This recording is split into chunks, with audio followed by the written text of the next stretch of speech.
और आज योगाहार का 721वां दिन, जिसमें बहन ईसा जी ने योगा कराया। और आप योगा के आ, माध्यम से या बैनर से क्लासेस आगे बढ़ाती हैं।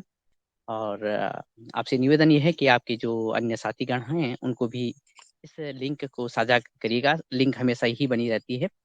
और इसमें आ, विभिन्न योगी जन हर दिन नए योग शिक्षक के साथ योग करते हैं और 2 वर्ष से योग कर रहे हैं।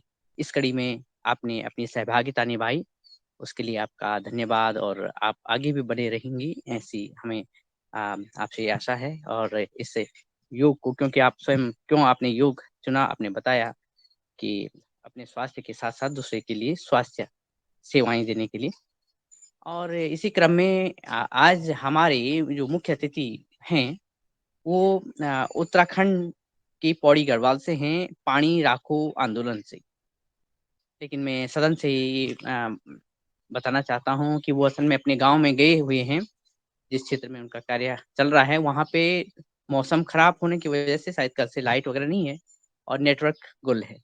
तो उन्होंने 2-3 बार फोन किया, वो कट हो रहा है वो कि वो जुड़ नहीं जुड़े पा हैं रहे हैं। वो जुड़े हैं वो दिनेश जी। जुड़ गए हैं क्या? जी जी। जी जी। तो अच्छा, ये तो बहुत अच्छी बात है अगर जुड़ पाए हैं। तो आदरणीय श्री सच्चिदानंद जी आ, भारती उत्तराखंड से हैं और पानी राखो आंदोलन के प्रणेता हैं। और उन्होंने वो शिक्षक रहे हैं और अपने सेवा के दौरान भी जब भी उन्हें समय मिला सुबह शाम अपने गाँव के क्षेत्र आसपास पानी को रिचार्ज करने की पुख्ता व्यवस्था करी। और आप एक प्रेरणा स्रोत हैं कि आ, कैसे पानी बचाया जाए। और इसी क्रम में आपने लगभग 50,000 तक छोटे छोटे चाल खाल तालाब नुमा संरचनाएं बनाई जिसमें पानी रिचार्ज किया। क्योंकि पहाड़ों में, खासकर उत्तराखंड के पहाड़, जहाँ से कि गंगा यमुना जैसी नदियाँ आगे प्रभावित होती हैं और हिमालय एरिया है, बहुत बड़ा भाग जंगल का है। लेकिन विडंबना यह है कि जो पहाड़ी गांव हैं वहाँ पे पानी की समस्या बनी रहती है। तो कैसे उन्होंने रिचार्ज किया, वो अ, अपनी बात को रखेंगे आदरणीय श्री सच्चिदानंद भारती जी। और पिछले वर्ष 2021 में आदरणीय प्रधानमंत्री श्री नरेंद्र मोदी जी ने मन की बात में उनके काम को बताया था। और अभी भी संभवतः इस महीने की जो मन की बात होगी उसमें भी उनका कार्यक्रम है, वो प्रधानमंत्री जी से मिलेंगे, ऐसी सूचना आई है। तो हमारे आदरणीय, अगर हमारी आवाज आप तक पहुंच रही है मुख्य कट गए अतिथि हैं। तक, कट गए हैं तो वो। हाँ। वो तो नहीं। हाँ। नेटवर्क प्रॉब्लम आ रही उनकी। नेटवर्क प्रॉब्लम है। जी जी, नेटवर्क प्रॉब्लम वहाँ पे बड़ी है। और वो उन्होंने फोन भी किए थे इसी के बारे में कि वो जुड़ नहीं पा रहे हैं। अगर जुड़ते हैं तो आदरणीय आपसे ये निवेदन है कि वो जुड़ते हैं तो वो बात रखेंगे। और अगर जुड़ नहीं पाते हैं तो जैसे ही कल आदरणीय पवन सर जी ने चर्चा रखी थी, तो उस चर्चा को आगे बढ़ाने की संभावनाएं या फिर कोई नई चर्चा को आगे बढ़ाने की संभावनाएं। कल जल संरक्षण पर भी कुछ बातें रही थी, योग आहार के अनुभवों पे भी बातें रही थी। तो इन्हीं शब्दों के साथ मैं पुनः आदरणीय हमारे अग्रज श्री मुनीलाल जी भाई साहब के पास पहुंचता हूँ। जी, सादर प्रणाम। धन्यवाद दिनेश जी। और जैसे ही हमारे चीफ गेस्ट महोदय अगर जुड़ जाते तो ठीक है। नहीं तो आज की हमारी बहन जी ने बहुत सुंदर एक कराया, चूंकि द्वारका दिल्ली से हैं। और अब मैं निवेदन करूंगा आदरणीय पवन कुमार सर को कि वो आए और वो हम सबको इस कार्यक्रम को दिशा दें और हमारे योग शिक्षक बहन के लिए दो शब्द आशीर्वाद स्वरूप प्रदान करें। जी धन्यवाद। बहुत सुंदर आज की योग कक्षा। मैं अभी जुड़ा और शायद ईशा जी पहले भी आ गई है, हमारे मंच में पहले भी आई है। तो बहुत अच्छी तरह से उन्होंने, जैसे कि सूर्य नमस्कार में कुछ ट्विस्ट करा देते हैं और ऐसे आसनों में ट्विस्टिंग हो जाती है, उससे हमारी स्ट्रेचिंग बहुत अच्छी हो जाती है। ऐसे कराते हुए उन्होंने बारीकियों में जाते हुए इसको किया, उसका बहुत आपको अभिनंदन है। इसी तरह से ये कार्य करते रहे। मुझे भी जब मैंने योग करना शुरू किया तो मुझे समझ में नहीं आता था कि इसको एक्सरसाइज में, मुझे लगता था कि फ्लेक्सिबिलिटी हमारी बढ़ जाएगी तो सब कुछ ठीक हो जाएगा। लेकिन फ्लेक्सिबिलिटी के साथ-साथ यह भी समझ में आया धीरे-धीरे कि साँस हमारी कितनी ज़रूरी है और साँस पर नियंत्रण करना बहुत ज़रूरी है। और दोनों के कॉम्बिनेशन पर जब ये काम होता है तो उसके बहुत अद्भुत परिणाम मिलते हैं। तो आपको आज की योग कक्षा में योगदान देने के लिए पुनः बहुत अभिनंदन। और हम पिछले कुछ दिनों से बातचीत कर रहे थे पानी के ऊपर, जल के ऊपर, और अभी आज के हमारे मुख्य अतिथि जो हैं, वो उत्तराखंड से हैं। और अभी एक विरोधाभास वाली बात भी रही कि जिस जगह से गंगा, जमुना जैसी नदियाँ निकलती हैं, वहाँ पर पानी की समस्या क्यों होती है? मैं अपने अनुभव के आधार पर थोड़ा-सा आज की चर्चा को आगे बढ़ाते हुए, क्योंकि हम कुछ दिनों तक ये पानी के ऊपर बातचीत करेंगे। तो यहाँ पर देखिए उत्तराखंड में जो हमारा कुछ क्षेत्र ऐसा है, जो कि ऊँचाई वाला क्षेत्र है, वो बर्फ से आच्छादित है। वहाँ पर ग्लेशियर है, वहाँ बर्फ साल भर रहती है और यहाँ पर बहुत सुंदर-सुंदर, बड़ी-बड़ी पहाड़ियाँ हैं, जहाँ पर हमेशा ही बर्फ का रहता है। और जो हमारी ये बड़ी नदियाँ हैं, गंगा, जमुना, इनका जो कैचमेंट है, ये इन्हीं ग्लेशियर से, इन्हीं पहाड़ों से यहीं से निकल के पानी धीरे-धीरे रिसता है और वो हमारी नदियों का रूप लेता है। कई सारी नदियाँ हैं जो कि अ ये जो हिमालय के जो बर्फ है, उस पर आच्छादित होकर के वहाँ से निकलती है। और इसका यहाँ के पर्यावरण पर, यहाँ की भूमि पर, यहाँ के पहाड़ पर, यहाँ की संस्कृति पर इसका अपने आप में एक प्रभाव पड़ता है। तो इस तरफ जहाँ हमारा एक हिमालय आच्छादित क्षेत्र है, वहाँ दूसरा बहुत बड़ा भूभाग ऐसा भी है, जहाँ पर बर्फ साल भर नहीं रहती है और कई जगह तो ऐसी है जहाँ बर्फ पड़ती भी नहीं है। तो उन जगह फिर पानी क्या निकलेगा? बिल्कुल वहाँ पर भी निकलता है अगर वहाँ पर जंगल है। और जंगल के साथ-साथ अगर जो जड़ें हैं वो पानी सोखती हैं, वो पानी सोख कर के धीरे-धीरे अलग-अलग रूप में स्रोत के रूप में या किसी धारे के रूप में निकलता है और वो भी कुछ नदियाँ ऐसी भी हैं उत्तराखंड की, जो वर्षा जल के ऊपर या उसके ऊपर आधारित हैं और वो भी पहाड़ों से ही निकलती हैं। जैसा कि अन्य जगह पर भी होता है, सभी जगह पर जहाँ हिमालय तो सब जगह नहीं है, तो वहाँ पर बरसाती पानी का वो सोखने का काम हमारे वृक्ष करते हैं और फिर वृक्ष के माध्यम से फिर वो नीचे जाके आगे एक नदी का रूप धीरे-धीरे लेने का करते हैं। अब समस्या यहाँ पर ये आई है कि उत्तराखंड में जो हमारा जो वर्षा जल आधारित अ, पहाड़ है, वहाँ पर जंगल काट दिए गए, जंगल का कटान हो गया। तो आपको मिट्टी की जल सोखने की क्षमता भी कम हो गई और वो जल सोखने की क्षमता के साथ-साथ आपके बहुत सारा अन्य पर्यावरण पर भी बहुत ही प्रतिकूल असर पड़ा। तो हमारा जो आपने ये सब देखा होगा कि सुना होगा कि चिपको आंदोलन की शुरुआत उत्तराखंड से हुई। वहाँ पर यहाँ पर बहुत प्रमुखता से इसको लिया गया 1974 में। तो चिपको आंदोलन में महिलाएँ जो कि जंगल पर आधारित उनकी आजीविका थी, उनका उनके जीवन की महत्वपूर्ण चीज़ें थी, वो जंगल पर आधारित थी। चाहे वो लकड़ी है, चाहे वो पानी है, चाहे वो चारा है, चाहे जंगल जाकर के थोड़ा-सा उनको रिलैक्स भी होता था। वो सब साथ मिल कर के वहाँ पर जाते थे। तो ये ऐसी परिस्थिति में जब जंगल का नुकसान हुआ, जंगल का सरकारीकरण हुआ, तो उसकी वजह से चिपको आंदोलन की जो शुरुआत हुई, उसमें उसके आधार पर ये एक पूरे राष्ट्र में, पूरे सब जगह पर एक मैसेज मिला गया और उसमें परिस्थितियों में परिवर्तन। लेकिन उससे पहले भी 1900 1890 1880 के आसपास जब अंग्रेजों का यहाँ पर शासन था, तो उन्होंने पूरे देश में और विशेष करके उत्तराखंड में और हिमाचल में जहाँ पर उनकी सत्ता थी, जहाँ राजा का कोई राजशाही व्यवस्था नहीं थी, उन्होंने उनका सरकारीकरण कर दिया और बड़े स्तर पर जंगलों का एक्सप्लॉयटेशन, विदोहन होना शुरू हुआ।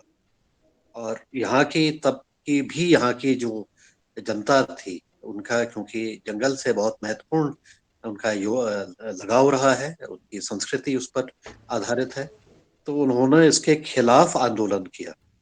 ये चीजें बहुत कम लोगों को मालूम है कि जो जंगल का जो आंदोलन रहा, वो ब्रिटिश काल में, जब ब्रिटिश काल अपने पूर्ण जो उसको कहते हैं ना, अपनी पूरी अपनी ताकत में था, पूरे विश्व में उसका परचम लहरा रहा था, तो उत्तराखंड के जंगलों से निकला हुआ आंदोलन ने तब की तत्कालीन ब्रिटिश हुकूमत को मजबूर किया कि उन्होंने 1931 में वन पंचायत अधिनियम पारित करना पड़ा।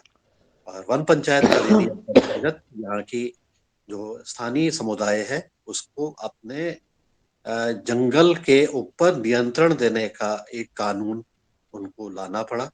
और वो कानून को ला करके आज भी हमारे प्रदेश में, उत्तराखंड में करीब 16,000 वन पंचायतें हैं। हालांकि बहुत सारी वन पंचायतें तो 1947 के बाद बनी, और जब ये उत्तराखंड एक अलग राज्य के रूप में इसकी पहचान मिली, तो उसके बाद भी प्रयास किया गया, लेकिन फिर भी उसमें कई सारी समस्याएं रही हैं। लेकिन पूर्व में जो वन पंचायतें बनी, जहाँ पर लोगों ने अपना एक क्षेत्र, अपने जंगल को सुरक्षित रखने के लिए उन्होंने एक प्रयास किया, और उसके लिए कानूनन एक व्यवस्था बनी, और उसका एरिया भी उसका उस समय के हिसाब से काफी ज्यादा उनको मिला।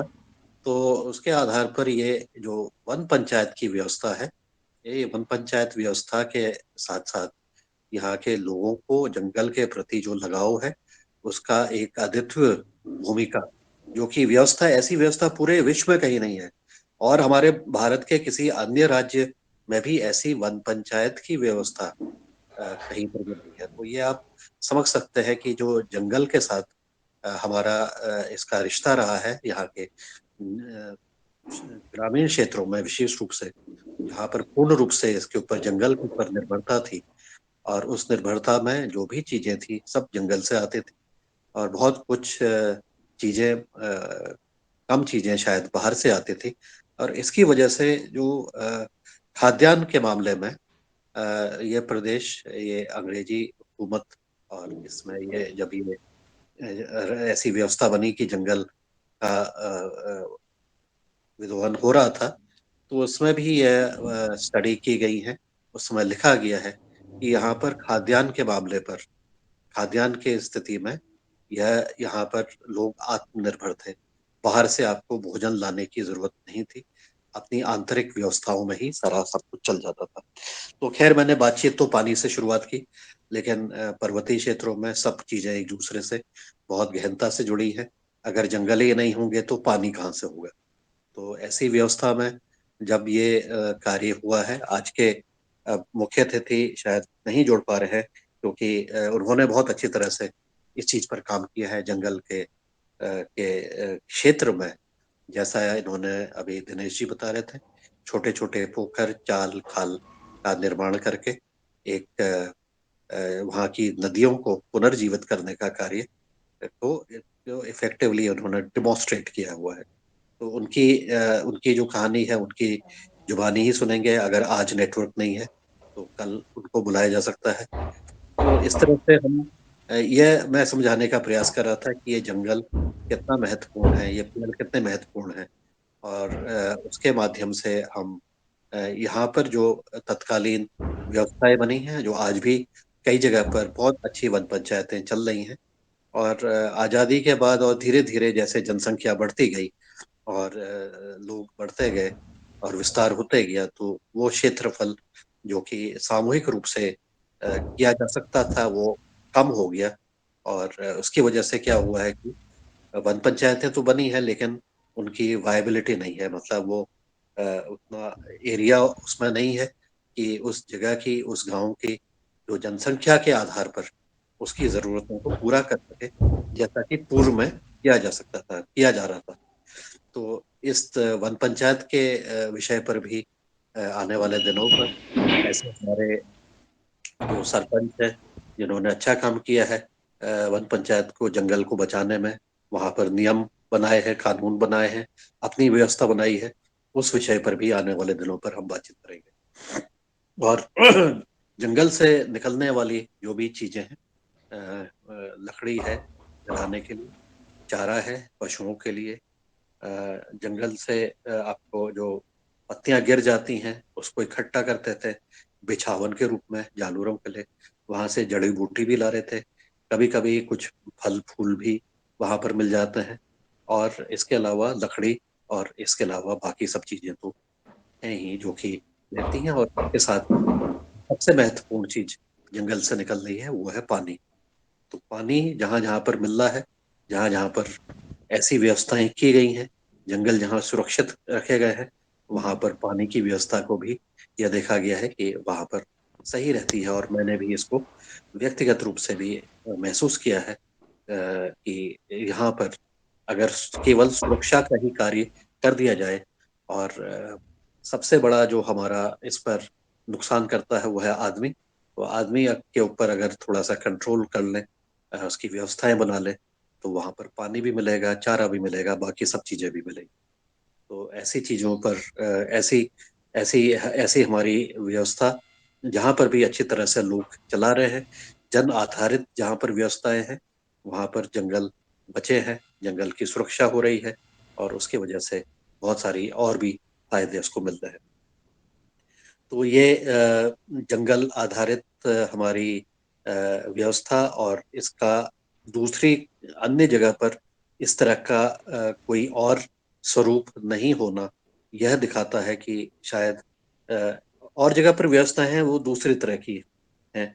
इस तरह की एक सामाजिक और एक सरकार के द्वारा दी गई व्यवस्था कम जगह पर देखने को मिलती है। तो इसमें जनमानस का जहाँ जहाँ भागीदारी अच्छी हुई है, जिन्होंने उसको अच्छी तरह से निभाते हुए आगे अपना अच्छी तरह से कार्य किया हुआ है। तो आज पानी के ऊपर हम जो बातचीत कर रहे थे पिछले 2-3 दिन से, हाँ, तो यह भी एक चीज देखी गई है, और सब जगह पर ऐसा होता है कि जहाँ पर पर्वतीय क्षेत्र होते हैं वहां पर पर्वत से टकरा करके तो बादल गिर जाते हैं, लेकिन कुछ जगह पर ऐसी भी होती हैं जहाँ पानी नहीं गिर पाता है, और ऐसी जगह को हम रेन शैडो एरिया कहते हैं। मतलब वहां पर बरसात बहुत कम होती है, और बहुत कम दूरी पर यह अंतर पता लग जाता है। मैंने खुद जब इस चीज को समझा और मैंने आंकड़े इकट्ठा किए, तो मैंने देखा कि 5 किलोमीटर जो एरियल डिस्टेंस है या उससे भी कम है, आपको बहुत ज्यादा पानी मिल रहा है, 2000 मिलीमीटर वर्षा हो रही है। लेकिन वही दूसरी जगह पर जहाँ पर पर्वत ऊंचे नहीं हैं, और जिसको हम रेन शैडो एरिया कह रहे हैं, वहां पर करीब 700 मिलीमीटर ही वर्षा हो रही है। मतलब यानी कि लगभग एक तिहाई बारिश हो रही है। तो ऐसी जगह पर अगर जंगल भी कट जाते हैं और व्यवस्थाएं नहीं होती हैं, तो फिर लोग वहां से पलायन करते हैं। जैसा कि हमने उत्तराखंड में भी देखा, जहां पर भी पलायन का अगर हम लक्ष्य निकाल बनाते हैं, तो ऐसी जगह से पलायन हुआ जहां पर लोग जंगल भी नहीं है, रेन शैडो एरिया भी है, तो जरा सी स्ट्रेस, जो सिस्टम है उसमें स्ट्रेस है। और ऐसी जगह जो मध्य हिमालय का जो क्षेत्र है, उत्तराखंड का मध्य क्षेत्र जिसको कहते हैं, वहां पर सबसे ज्यादा पलायन कई समय से ऐसा देखने को मिला है। तो जहाँ पर पेड़ भी काट दिए वहां पर और भी चीजें हमारी नहीं चल पाती हैं। ये सब चीजों पर भी आने वाले समय पर हमारे बहुत सारे साथी जो उत्तराखंड से हैं अपने विचार, मुझे लगता है कि आज हम उस विषय पर भी बातचीत कर सकते हैं कि उनके अनुभव में इस हिमालयी क्षेत्र में किस तरह की व्यवस्थाएं वर्तमान में प्रचलित हैं, और इन वर्तमान में जो प्रचलित व्यवस्थाएं हैं, इसमें किस तरह से आने पिछले कई सालों से उसमें डिग्रेडेशन हुआ है। इन सब चीजों पर भी हम बातचीत करते हैं, और इसके आधार पर जो इन सब विपरीत परिस्थितियों में जो कि ज्यादातर मानव निर्मित है, उसमें कैसे कई सारे लोगों ने भी इसमें एक सकारात्मक कार्य करते हुए वहाँ की स्थिति को बदला है, और लोगों को जीवन में उन्होंने एक परिवर्तन लाने का प्रयास किया है। इस चीज को, इस पर्सपेक्टिव से आज हम शायद अगर हम बातचीत करें, और आने वाले योगाहार दिवस के जो 2 वर्ष पूर्ण हो रहे हैं उस विषय पर भी जो हमने कल बातचीत की थी, काफी सारे लोगों ने साथियों ने अपने विचार दिए थे। अगर कोई विचार छूट गए हैं तो उनको भी आज सबके साथ साथ हम डिस्कस कर सकते हैं। इतना कह करके मैं अपनी वाणी को आज विराम देता हूँ। आप सभी को बहुत बहुत नमस्कार, धन्यवाद, ओम प्रणाम। धन्यवाद आदरणीय पवन सर जी। और आपने कहा पेड़, पानी और परंपरा, तीनों की हमें रक्षा अवश्य करना चाहिए, करना पड़ेगी। पेड़ और पानी और परंपरा। तो मैं सीधा चलता हूँ आदरणीय दिनेश जी सेमवाल जी के पास, क्योंकि मैं आदरणीय वरिष्ठ पत्रकार महोदय आदरणीय दिनेश जी को मैं देख पा रहा हूँ। तो मैं दिनेश जी सेमवाल जी को सादर आमंत्रित कर रहा हूँ कि वो आए और आगे हमारे वरिष्ठ पत्रकार जी को सादर आमंत्रित करें। जी आदरणीय। नमस्कार। जी आदरणीय, धन्यवाद। और जैसे आदरणीय पवन सर जी ने बात रखी है, और उत्तराखंड में किस तरह से जल संरक्षण, वन संरक्षण हो रहा है, उस पर एक रूपरेखा खींची है। और इसी क्रम में हमारे साथ हमारे 2 दिन पूर्व के जो मुख्य अतिथि आए हैं और हमारे योगाहार के वरिष्ठ सदस्य हैं, आदरणीय श्री उमा शंकर पांडे जी, पद्मश्री जी, वो भी उपस्थित हैं। और आज हमारे साथ आदरणीय श्री दिनेश सेमवाल जी, वो मेरे ही नाम राशि हैं। मुझे इस बात की खुशी हो रही है। आप वरिष्ठ पत्रकार हैं और राष्ट्रीय सहारा के संपादक रहे हैं। दूरदर्शन में स्क्रिप्ट वगैरह के लिए मार्गदर्शन देते हैं दूरदर्शन को। आज आपकी उपस्थिति भी है, और आप ऐसे क्षेत्र से आए हैं जिस क्षेत्र से आदरणीय पवन सर ने एक संकेत दिया है कि जो वन पंचायतें हैं, एक जिला है रुद्रप्रयाग, उसमें मेरे ख्याल से उत्तराखंड का सबसे बड़ा वन पंचायत है मक्कू मठ। मक्कू मठ से कुछ आगे आपका बसु केदार क्षेत्र में आपका गांव है आदरणीय श्री दिनेश सिमवाल जी का। तो आप वरिष्ठ पत्रकार हैं, और दिल्ली, लखनऊ, देहरादून क्षेत्रों में आपने संपादक की भूमिका निभाई है, अलग अलग पत्र में, और राष्ट्रीय सहारा के भी पत्रकार रहे हैं।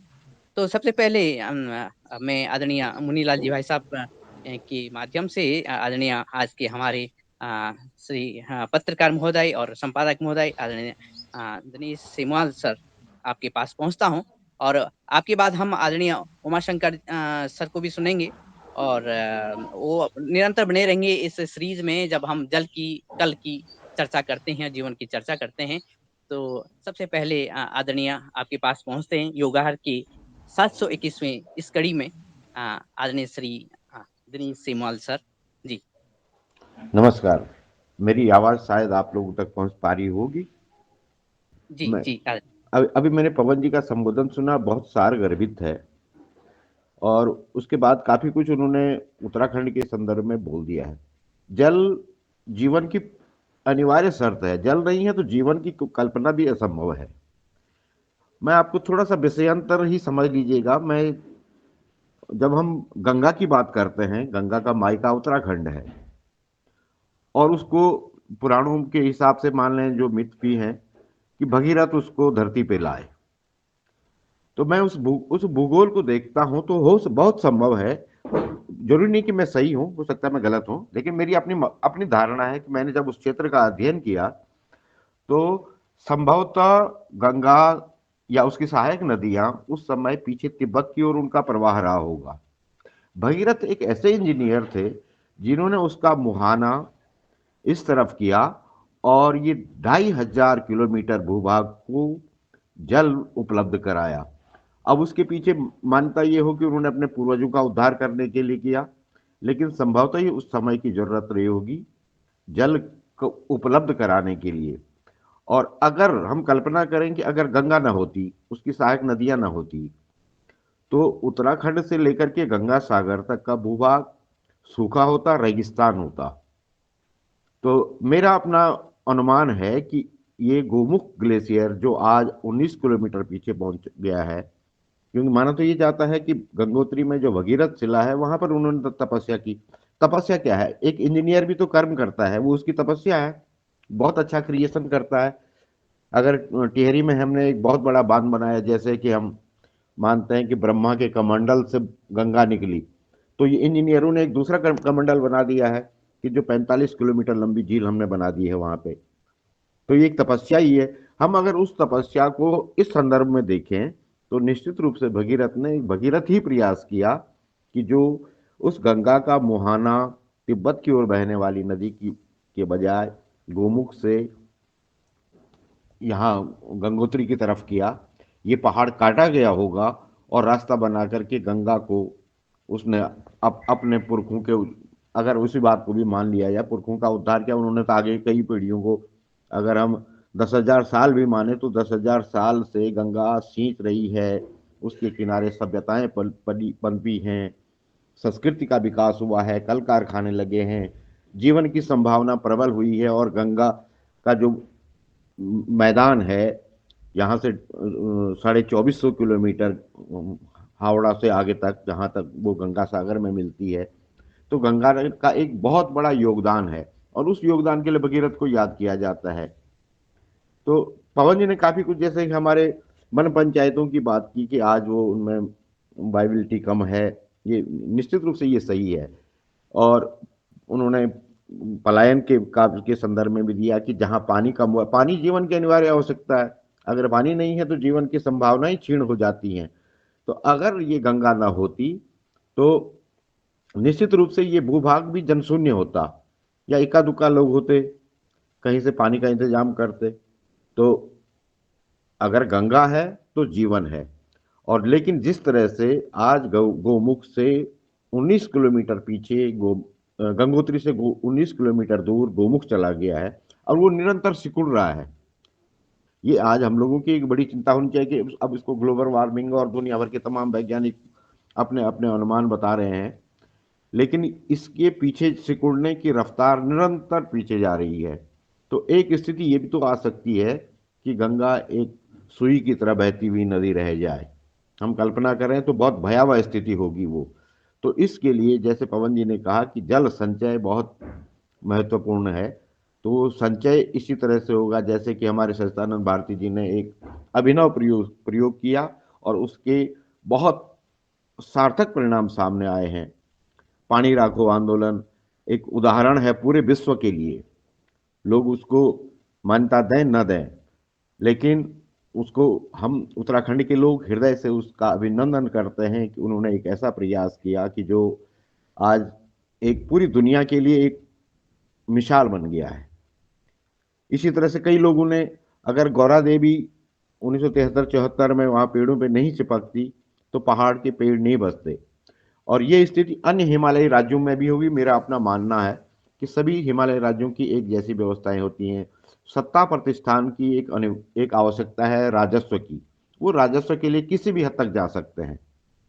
अगर 1930 का तिलाड़ी कांड हुआ तो वो पेड़ों के कारण ही तो हुआ था। अगर फ्रेडरिक विल्सन को टिहरी महाराजा ने जंगलों का कटान के लिए ठेका दे दिया एक मामूली रकम के लिए, क्योंकि उसकी आवश्यकता थी धन की, और वो धन देवदार की लकड़ियों से हो सकता था, तो हर्सिल में फ्रेडरिक विल्सन ने अपना दरबार लगाया, उसने यहाँ के सामंतों को अपने साथ मिलाया और उसका नतीजा ये हुआ कि उस घाटी के पेड़ काट दिए गए एक के बाद एक, उस तरह की तरह जैसे साफ कर दिया गया पूरे जंगलों को। तो ये एक सत्ता और जनता दोनों के बीच का एक द्वंद्व है। सत्ता की जरूरत राजस्व है, जनता की जरूरत जंगल है। और जल जंगल जमीन की अक्सर बात होती है, लेकिन इस पहलू को बहुत कम देखा जाता है कि आखिर सत्ता इतनी निष्ठुर क्यों हो जाती है। मैं बहुत बेबाक बोलता हूं, इसमें किस लोगों को बुरा लग सकता है, लेकिन ये सत्य है कि अगर जी। आप जंगल आदरणीय, हाँ, ये महत्वपूर्ण आपने बात रखी। और क्योंकि जैसे हमारे साथ अभी जो अलग अलग सदस्य अलग अलग राज्यों से जुड़े हुए हैं, गुजरात, मध्य प्रदेश, महाराष्ट्र और उत्तर प्रदेश से लेकर के उत्तराखंड तक, और हिमाचल प्रदेश से लेकर के अन्य राजस्थान तक। तो एक कौतूहल होता है कि वो राज्य जहाँ जंगल हैं, जहाँ से ग्लेशियर्स बहते हैं, ग्लेशियर्स हैं जहाँ पे, और जहाँ से नदियां बहती हैं, वहाँ पे जल संरक्षण की बात करना एक कौतूहल का विषय तो है। लेकिन जैसे आदरणीय पवन सर ने एक बात रखी थी कि जो वन पंचायत है, वन पंचायतों का जल संरक्षण में बहुत बड़ी भूमिका है।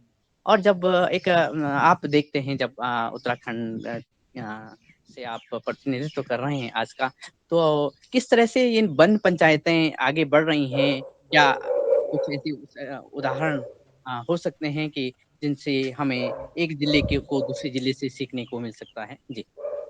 हाँ, वन पंचायतों का काफी अच्छा काम चल रहा है, लेकिन उसको अब पंचायतों के रेगुलेशन के लिए जो उप जिलाधिकारी होते हैं अपने अपने उसमें सब डिवीजन में, उप जिलाधिकारी को वन पंचायत अधिकारी बना दिया गया है। इसमें सरकारी नियंत्रण कम होना चाहिए और लोगों की सहभागिता ज्यादा होनी चाहिए। मेरा अपना मानना है कि हर चीज जो है आदेश के तौर पे जो प्रशासनिक सेवा के लोग हैं, जरूरी नहीं कि वो वन प्रबंधन के भी माहिर हों। ये एक सर्वविदित सत्य है। वन पंचायतों को अधिकार बहुत सीमित हैं। और दूसरी बात क्या हुई है कि हाल के वर्षों में वन पंचायतों का जो रख रखाव होना चाहिए, जो प्रबंधन होना चाहिए, वो थोड़ा क्षीण हुआ है पहले की तुलना में। जो पहले हम देखते आए कि एक विधिवत रूप से उसका एक पतरोल रखा जाता था, वो जंगल की चौकीदारी करता था, तो एक एहसास होता था लोगों को। अब कई पंचायतों के पास इतना पैसा नहीं है कि वो वहां उसके लिए चौकीदार रख सकें, तो चोरी भी होती है। अब चोरी क्यों होती है कि वो लोगों की अपनी जरूरतें हैं। और सरकारी जो ज्यादा ज्यादा बड़ा भूभाग जो है वो रिजर्व फॉरेस्ट का है। रिजर्व फॉरेस्ट की में आप जान ही सकते हैं, आप रिजर्व फॉरेस्ट में वन्य जीव तो पाल सकते हैं, लेकिन आदमी उसका वो नहीं कर सकता है। और लोग अपना जीव अपने अपने मवेशियों को पाल रहे हैं, तो वन्य जीव मवेशियों को खा रहे हैं। बड़ी विचित्र स्थिति हो गई है इस समय उत्तराखंड में। आपके रिखणी खाल नैनी डांडा इलाके में आजकल तो एक नाइट कर्फ्यू सा लग गया है कि वन्य जीव आबादी की तरफ आ रहे हैं, यानी उनका जंगलों में उनके लिए आहार की समस्या हो गई है, इसलिए वो मवेशियों को खाने आ रहे हैं। कुछ दिन बाद वो जब मवेशियों से भी उसका वो हो जाएगा, तो वो शायद आदमियों को खाने न लग जाए। ये एक बड़ा खतरा है। तो जो वन विभाग सरकार का बहुत बड़ा तामझाम है, वो अपने जानवरों को, यानी जितने भी वन्य जीव हैं, उनका प्रबंधन तो कर नहीं पा रहा है उसने। उनके लिए ये व्यवस्था किसको करनी थी? ये वन विभाग को करनी थी। अब वन पंचायतों की बहुत छोटी भूमिका है। बहुत गांव के अपने जंगल है, सामुदायिक वन उसे कह सकते हैं आप, जो भी आप नाम दे दें, उनके पास बहुत छोटे जंगल हैं, इतना विस्तृत भूभाग नहीं है। रिजर्व फॉरेस्ट में ही बहुत सारी विसंगतियां हैं। वो वन्य जीव आबादी में आ रहे हैं, मवेशियों को खा रहे हैं, किसान की जो आर्थिकी है उस पर चोट कर रहे हैं। वन विभाग मौन है। ये इश्यू आजकल बहुत उसमें है, यहाँ बड़े संकट के रूप में देखा जा रहा है कि 124 के करीब गांव हैं जहां लोग रात को शाम को 7 बजे बाद घर से बाहर निकल नहीं रहे हैं, बच्चे स्कूल नहीं जा पा रहे हैं। बहुत विकट स्थिति है। तो ये इसे मैं वन विभाग का फेलियर मानता हूं। अगर वन विभाग के लोगों तक ये बात पहुंच रही हो तो उन्हें ये सोचना चाहिए कि भैया आपका दायित्व क्या है, आपके लिए आपको किस लिए वो किया गया है। अगर कॉर्बेट से निकल करके बाघ जो है आबादी क्षेत्र में चले जाएंगे, तो ये जिम्मेदारी किसकी है? ये जी, पब्लिक की तो नहीं आप ना। आपने आपने एक संकेत दिया कि जन भागीदारी को आगे आना, और जैसे जो तमाम जो जिम्मेदार विभाग हैं उनको भी आगे हाँ, आना। जिम्मेदार इस विभागों की ज्यादा बड़ी जिम्मेदारी है। और इस जनता की सामान्य भागीदारी चर्चा में। बहुत सीमित जी है। जी जी। क्योंकि आदरणीय जो वन आदरणीय। पंचायत है, वो वन पंचायतों का भूभाग कितना है? जी। एक बहुत छोटा है। एक तो उसको छीन छीन करके काफी कुछ उसमें लोगों ने अतिक्रमण भी किया है। किसी खेती वन पंचायतों में की जमीन पे ही कई लोगों ने खेती की है कई इलाकों में। जैसे कि पूर्वोत्तर में भी होता है कि झूम खेती का एक स्टाइल है, तो उसी तरह का लोगों ने परिवार बड़े तो वन पंचायतों का ही दोहन हुआ है, जो वन पंचायत का जो भूभाग होता था। तो ये एक समस्या है, लेकिन इसका तो समाधान किया जा सकता है। वो बड़ा विषय नहीं है। सही है कि रिजर्व फॉरेस्ट बड़ा है, और रिजर्व फॉरेस्ट की जो का प्रबंधन है वो ठीक से हो नहीं पा रहा है, जिसके कारण ये समस्याएं उत्पन्न हुई है। ये मेरा अपना मानना है। जी। आपके आपके इसी बिंदु को आगे हम बढ़ाते हैं। और फिर हमने जैसे उत्तराखंड में भी देखा है क्योंकि जब हम विभेद करते हैं कि हाँ ये सरकारी विभाग है या हम निजी कार्य हमारे हैं, तो जब जब ये संचेतना, ये चेतना हम जागी है कि हमारा कार्य है, तो हमने उस क्षेत्र में बहुत अच्छा कार्य किया है। उसका एक उदाहरण हम पेश किया है हमारे उत्तर प्रदेश से। बांदा जिले में कई सज्जनों ने उनका नेतृत्व किया है श्री उमा शंकर पांडे जी ने। उन्होंने फावड़ा लेकर के आगे बढ़े और अपने साथियों को लेकर के आगे बढ़े, साथियों को तैयार किया। वो चाहते तो रोना रोते कि हमारे यहाँ सूखा पड़ गया है, फॉरेस्ट हो या फिर सिंचाई विभाग को इस क्षेत्र में कार्य करना चाहिए, लेकिन इन्होंने लोगों को इकट्ठा किया, तैयार किया, और 30-35 वर्षों की तपस्या के कारण ये भी भगीरथ आज के हैं। जैसे आदरणीय हमारे श्री दिनेश सिंह जी ने कहा है कि भगीरथ प्रत्येक व्यक्ति की जो भूमिका है, भागीदारी है, वही भगीरथ आगे बढ़ता है। तो ऐसे भगीरथ जी के पास हम पहुंचना चाहेंगे आज। उनको 2-3 मिनट के लिए सुनना चाहेंगे ताकि ये चर्चा आगे बढ़े। उससे पहले मैं आदरणीय श्री मुन्नीलाल जी भाई साहब के पास पहुंचता हूँ कि वो श्री उमाशंकर जी पांडे जी को सादर आमंत्रित करें। धन्यवाद दिनेश सेमवाल जी। और बड़ी खुशी हो रही है कि आज हमारे देने के वार कार्यक्रम में वो महान पुरुष लगातार जुड़ जाते हैं जिनको हम चीफ गेस्ट के रूप में आमंत्रित करते हैं। और मैं जल योद्धा अपने आदरणीय पांडे जी को साथ सम्मान आमंत्रित करता हूं कि वो आए और हम सबको अपना मार्गदर्शन देने का कष्ट करें। आदरणीय पद्मश्री पांडे जी।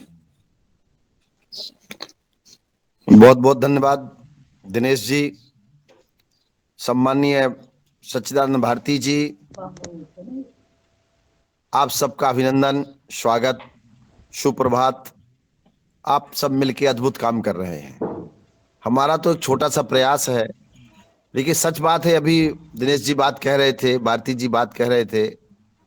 मैं निवेदन करूंगा कि हमारे महाराज भागीरथ गंगा को धरती पर लेकर आए हैं, लेकिन आज लाखों भागीरथों की जरूरत है।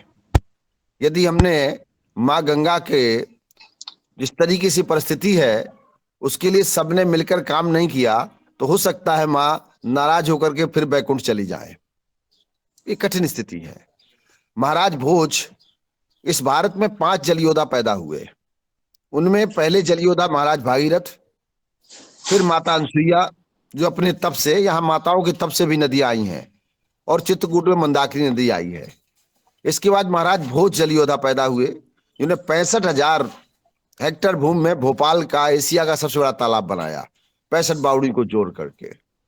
इसके बाद महाराज महारानी दुर्गावती, जिन्होंने गोंडवाना में, गौड़ क्षेत्र में, आदिवासियों के क्षेत्र में, मध्य प्रदेश के क्षेत्र में, महाराष्ट्र के क्षेत्र में 10,000 से अधिक तालाब बनाए थे उस जमाने में। वो देश की पहली वीरांगना है। इसके बाद पैदा हुई जलयोद्धा महारानी अहिल्याबाई होलकर, जिन्होंने महाराष्ट्र में, गुजरात में, और रोज नर्मदा में आप जाएंगे तो अमरकंटक आप जाएंगे तो मां नर्मदा के दर्शन करती थी माता अहिल्याबाई होलकर। और महारानी अहिल्याबाई होलकर ने यहां पर काम नहीं किया है। महारानी अहिल्याबाई होलकर ने काशी विश्वनाथ के मंदिर में 1.25 मन सोना दान दिया था, और जहां से हमारे सनातन धर्म के पुरखे बैकुंठ जाते हैं, ऐसी हमारी मान्यता है। और मैं भी अपने माता और पिता को गया जी ले गया था, तो वहां से बैकुंठ जाने का रास्ता है, और बैकुंठ जाने के रास्ते में वहां जो तालाब बने हैं वो महारानी अहिल्याबाई होलकर ने बनाए थे। उनका सभी अच्छे जगह योगदान था, जिसे हम आज याद कर रहे हैं। आज हम सबको जल योद्धा बनना पड़ेगा। लोगों के पास हम लोग ये कहने जाएं कि आप पानी बचाओ, सरकार पानी बचाएगी, सरकार पानी नहीं बचा पाएगी। घर में हमारे ट्यूबवेल लगा है, समरसेबल हमारे घर में लगा है, सरकार कैसे बंद करने आएगी? सरकार साथ खड़ी हो सकती है, पर पानी बचाना हमारी जिम्मेदारी है। हमारे दुख में भी तालाब बनते थे, सुख में भी तालाब बनते थे, उत्सव में भी तालाब बनते, अकाल पड़ने में भी तालाब बनते थे। तालाब बनाना, कुआं बनाना, पाठशालाएं खोलना, ये समाज का काम था। सरकार ने जिम्मेदारी ले ली, उस दिन से बंद हो गए हैं, ये बिगड़ गए हैं। कुआं प्रधान का हो गया है, तालाब प्रधान का हो गया है। प्रधान जी ने कुएं तालाब पर घर बनवा दिए हैं, पेड़ कटवा दिए हैं, रिचार्ज नहीं हमारे तालाब हो पा रहे, कुएं रिचार्ज नहीं हो पा रहे। इस पर हमको सबको विचार करना होगा। मेरा आरोप किसी पर नहीं है, क्योंकि मैं आरोप नहीं लगाता हूं। मेरा अपना मानना है, जो पुरखों के जल जोड़ने के बेजोड़ तरीके थे वो आज भी कामयाब है। विज्ञान फेल है, विज्ञान के पास कोई तकनीक नहीं बादल ट्रांसफर करने की, कि उत्तरांचल में बादल है और यूपी में बादल ले आए। ऐसी कोई तकनीक नहीं। हमारे पुरखों के पास तकनीक थी बादल को ट्रांसफर करने की, बादल को फाड़ने की, बादल की दिशा बदलने की। ये तकनीक हमारे पुरखों के पास थी। विज्ञान के बनाए हुए सारे डैम खाली पड़े हैं, नदियों में पानी नहीं है। वर्षा के जो जल स्तर 120 से 41 दिन रह गए हैं। गांव के जो नाले थे, जो नदियों को जिंदा करते, नदी का अपना कोई पानी नहीं होता। उत्तरांचल एक जगह ऐसी जरूर है इस भारत में हमारे, जो देश का 50% से अधिक पानी पूरे भारत को देता है। 2525 किलोमीटर की यात्रा हमारी गंगा मैया तय करती हैं। जमुना मैया के दिल्ली में आचमन करने लायक नहीं, हाथ धोने लायक पानी नहीं जमुना में, जिसमें भगवान कृष्ण खेले हों। ये गंदा कोई करने वाला बाहर का आदमी नहीं आया था। सरकार थोड़ी गंदा करने आई है, समाज ने गंदा किया है। हम अपने घर का कचरा उठा के दरवाजे में फेंक देते हैं, फिर नगर पालिका से आशा करते हैं कि वो आके हमको हमारा दरवाजा साफ कर दे। ये सरकार का काम नहीं है। मैं न सरकार का हूं, न सरकार से मेरा कोई लेना देना है, न मैंने जीवन में कोई चुनाव लड़ा है, न कहीं मुझे जीवन में चुनाव लड़ना है, न मेरी कोई एनजीओ है, न कोई संस्था है, न कोई कार्यालय है। हमने अपना फावड़ा उठाया, खेत पर मेड़ बनाई, मेड़ पर पेड़ लगाया, नहीं लगाया तो अरहर की दाल लगाई, और एक अखबार कारवां लेकर के हम चल दिए। हमें नहीं पता कितने हजार आदमी, लाख आदमी जुड़ा मेरे साथ, लेकिन ऐसा सरकारें, सच तो सरकार की बातें माननी पड़ेंगी। पर यह सरकार मानती है कि लाखों आदमी हमारे साथ जुड़ा है, वाटर लेवल भी ऊपर आया है, खाद्यान्न भी बढ़ा है। ये सरकार की रिपोर्टों में सब पड़ा हुआ है। हम सबको मिल करके, आज अच्छी लगता है मुझे दिनेश जी, आप सब लोग मिल करके जो साथी हमारे काम कर रहे हैं, बातचीत कर रहे हैं, अच्छा लगता है। हमें संवाद करना चाहिए, हम लोग इस पर चर्चा करें। हर समस्या का समाधान संवाद से ही निकलेगा, राजनीति से कोई चीज नहीं निकलेगी। नेताओं का अपना काम वो करेंगे, वो तो करेंगे अपना काम, अधिकारी अपना काम करेंगे, हम सामाजिक कार्यकर्ता अपना काम करेंगे। समाज सबसे सेवक धर्म कटोरा, सेवा सबसे कठिन व्रत है। समाज हजारों, हमारे सैकड़ों सामाजिक कार्यकर्ताओं को मार डाला गया है, सैकड़ों कार्यकर्ताओं के परिवार नष्ट कर दिए गए हैं। दयानंद सरस्वती जी ने क्या किया था, कांच पिलाया गया था। गांधी ने क्या किया था, गोली मारी गई थी। इंदिरा ने क्या किया था, गोली मारी गई थी। ईसा ने क्या किया था, सूली पे लटकाया गया है। हमारे आदरणीय, आज तक हमारे अंत्योदय के जो संस्थापक थे दीनदयाल उपाध्याय जी का क्या किया था, उनकी हत्या का आज तक पता नहीं चला है। हमको डरना नहीं है, संघर्ष करना है। मैं आदरणीय रामदेव महाराज जी का आभार व्यक्त करता हूँ, आचार्य बालकृष्ण जी महाराज। मैं बार बार इस बात के लिए कहता हूँ कि इस देश में अगर घाघ के बाद अगर कोई व्यक्ति पैदा हुआ कृषि और किसान का वैज्ञानिक, तो महाराज वो आचार्य बालकृष्ण जी हैं। उत्तरांचल देश को दिशा देता है, उत्तरांचल देवभूमि है। भारती जी ने अद्भुत काम किया है। अभी दिनेश साहब ये बात कह रहे थे, मुझे बहुत अच्छा लग रहा था। मैं आप सबको सुन रहा हूं। रतन जी अभी बात कर रहे थे, मुझे बहुत अच्छी बात लग रही थी। सारे साथी मिल करके, ये चिंता है आज हम सबको करनी होगी, सब छोड़ करके, परिवार, घर, मजहबवाद, ये सब छोड़ करके सभी धर्मों के व्यक्तियों को पानी के लिए आना होगा। मस्जिद से आवाज आनी चाहिए पानी बचाने की, मंदिर से आवाज आनी चाहिए पानी बचाने की, विद्यालय से आवाज आनी चाहिए पानी बचाने की, गुरुद्वारे से आवाज आनी चाहिए पानी बचाने की, चर्च से आवाज आनी चाहिए पानी बचाने की। ये धर्म गुरु भी पानी बचावें, ये हमारे मंदिर भी पानी बचावें। हमारे शिक्षक तो लगे हुए हैं, हमारे किसान तो लगे हुए हैं, हमारे सामाजिक कार्यकर्ता लगे हुए हैं। आप सब निस्वार्थ भाव से क्यों 2 साल से लगातार काम में लगे हैं? पानी बचाओ, पेड़ लगाओ, क्या स्वार्थ है? कोई स्वार्थ नहीं, निस्वार्थ तो लगे हैं आप। ऐसे लोगों को जो निस्वार्थ भाव से काम करें, उनको सम्मान भी करना पड़ेगा, उनको एक मंच देना पड़ेगा, उनके साथ खड़ा होना पड़ेगा। राज्य, समाज, सरकार, सबको खड़ा होना होगा। ये बात, मैं सरकार का प्रवक्ता नहीं हूं, लेकिन ये बात जरूर कहूंगा कि इधर कुछ समय के बाद लोगों में पानी बचाने के लिए जागरूकता का भाव पैदा हुआ है। माननीय प्रधानमंत्री जी सभी सामाजिक सरोकारों के विषय पर पानी बचाने की बात करते हैं, पेड़ लगाने की बात करते हैं, अमृत सरोवर की बात करते हैं। कोई हमारे साथ 2 कदम चले उसका भी आभार, कोई 100 कदम चले उसका भी आभार, 1000 कदम चले उसका भी आभार। ना चलने वाले से बेहतर ही कुछ तो चल रहा है। अगर हम यही कहते रहे अंधेला अंधेला है, तो उजेला नहीं होगा। एक छोटा सा दीपक जलाएं और थोड़ी दूर का सही, कमरे का सही, उजेला प्रकाश लगा के अंधेरा दूर करें। मैं ज्यादा नहीं कहूंगा, आज सुनना था मुझे आपको, मैं आप सबके साथ सुनूंगा, हम आपके साथ मिलेंगे। जब जितना मेरे पास समय रहेगा, मैं आपके साथ पानी और पेड़ के विषय में जुड़ता रहूंगा। आज मुझे मित्रों को सुनना है, आप सबसे ज्ञान लेना है। मैं बहुत ज्ञानी नहीं हूं। बहुत अच्छा दिनेश जी, आप बढ़िया काम कर रहे हैं। सभी मित्रों को प्रणाम करता हूं। आपने मुझे अवसर देते हैं, सारे मित्रों से संवाद करने का अवसर देते हैं। पानी परमेश्वर है, जल में जगदीश है, माता लक्ष्मी के पति उसमें निवास करते हैं। हम सब मिल करके अगर विष्णु भगवान को खुश कर लेंगे, मेघराज को खुश कर लेंगे, पवन देवता को खुश कर लेंगे, अग्नि देवता को खुश कर लेंगे, हम सब पानीदार हो जाएंगे। बहुत अच्छा काम कर रहे हैं, सबको प्रणाम करता हूँ। जी।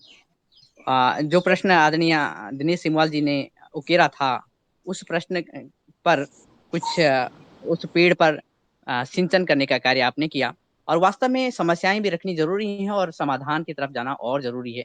और जैसे आपने ग्राम प्रधानों का भी उदाहरण दिया, तो हमारे साथ देहरादून से ऐसे पूर्व ग्राम प्रधान उपस्थित हैं, जिन्होंने अपने सेवा कार्य में अपने घर, अपनी जमीन और अपने जंगल, पानी, पेड़ों और लोगों के लिए समर्पित कर दिए। और आज उनकी कहानी, कल उनकी कहानी शेष रह गई थी। आदरणीय श्री रूमीराम जी, तो आप सादर आमंत्रित हैं। और उसके बाद बानी सिंह जी का हैंड रेज है, आपके पास पहुंचेंगे। पहले श्री रूमीराम जी, और गुजरात का प्रतिनिधित्व करने वाले हमारे ब्रज गोपाल सिंह जी भी हैं। तो आदरणीय मुनीलाल जी भाई साहब से निवेदन रहेगा कि आगे की चर्चा में वो भी शामिल रहेंगे। जी, श्री रूमीराम जी भाई साहब, आप राष्ट्रपति पुरस्कार भी आपको अपने कार्य के लिए मिला है। जी, स्वागत। सिमवाल जी, सादर प्रणाम आपको, और जो भी हमारे मंच पर महान विभूतियां मेरी आवाज को सुन रही हैं, आप सबको मैं सादर प्रणाम करता हूं। शायद मैं आप सबसे एक जिसे बोलता हूं कि जिसे ज्ञान नहीं है उस श्रेणी में आता हूं, लेकिन मैं अपने अनुभवों को इसलिए शेयर करना अच्छा समझता हूं कि अनुभवों की जो कामयाबी है वो बहुत तेजी से और बहुत जल्दी धरातल पर लागू होती है। जैसे कि वो कल की जो मैंने बात कर रहा था कि आपने सिमवाल साहब ने मेरे से पूछा था कि एक बार जो मैंने जंगल के बंदरों को बचाने की जो कोशिश की वो कैसी थी, क्यों की थी, और किस शिक्षा के अंतर्गत की थी। तो मैं ये बताना चाहूंगा कि मुझे अधिकांश ऐसी पहचानें अचानक कार्य करते हुए मिली हैं। हम यदि काम करते रहेंगे तो कहीं ना कहीं स्वयं प्रकृति एक दिशा निर्देश देती रहती है, एक दिशा बनाती रहती है। लेकिन जैसे कि हमारे मेरे से पूर्व में जो वक्ता जी थे, बहुत अच्छा बोल रहे थे, बहुत अच्छे इनके विचार थे। हमें जो भी भविष्य की चिंता करनी चाहिए या भविष्य के लिए अगर हम सोचते हैं, खासकर राजनीति की दृष्टि से, तो जो जीविकोपार्जन करने वाली जो भी नीतियां लागू होती हैं उनमें तत्कालीन समय में बड़ी समस्याओं का सामना करना पड़ता है, जो कि राजनीति क्षेत्र से जुड़े हुए लोग नहीं करते। और बड़ी से बड़ी धरातल या जो वस्तुएं हैं, अनमोल रत्न हैं, उनकी आहुति चढ़ा करके तत्कालीन राजनीति पर आसीन रहने के लिए भविष्य की बलि चढ़ा देते हैं। ये सत्य है। इसके लिए केवल और केवल आप जैसे जो समाज सेवी हैं, मैं इस बात से सहमत हूं कि आज के इस युग के आप सभी भगीरथ हैं। आप ही जैसी भगीरथों के लगातार अविरल प्रयासों के कारण जो भविष्य है वो एक अच्छी दिशा की तरफ अग्रसर रहता है। एक बार ऐसा हुआ था कि मैं ग्राम प्रधान था, ये 2010-11 की बात है। बहुत जबरदस्त गर्मियां चल रही थी और उस टाइम बारिश भी कई महीनों से नहीं हुई थी। जंगलों में जगह जगह आग का भारी प्रकोप था। तो मैंने अपने जो वन अधिकारी हैं, डीएफओ साहब हैं, और जो हमारी नजदीक की चौकियां हैं, मैंने सभी जगह अपना टेलीफोन नंबर दे रखा था और अपनी टीम बना रखी थी कि यदि कभी भी किसी भी वक्त अगर जंगलों को बचाने के लिए कोई भी अगर आवश्यकता पड़ती है आग से बचाने के लिए, तो हमारी एक टीम थी, सारी टीम हम तत्परता से काम करते थे। तो 2 दिन पहले वहां पे जंगल में बहुत भयंकर आग लगी थी।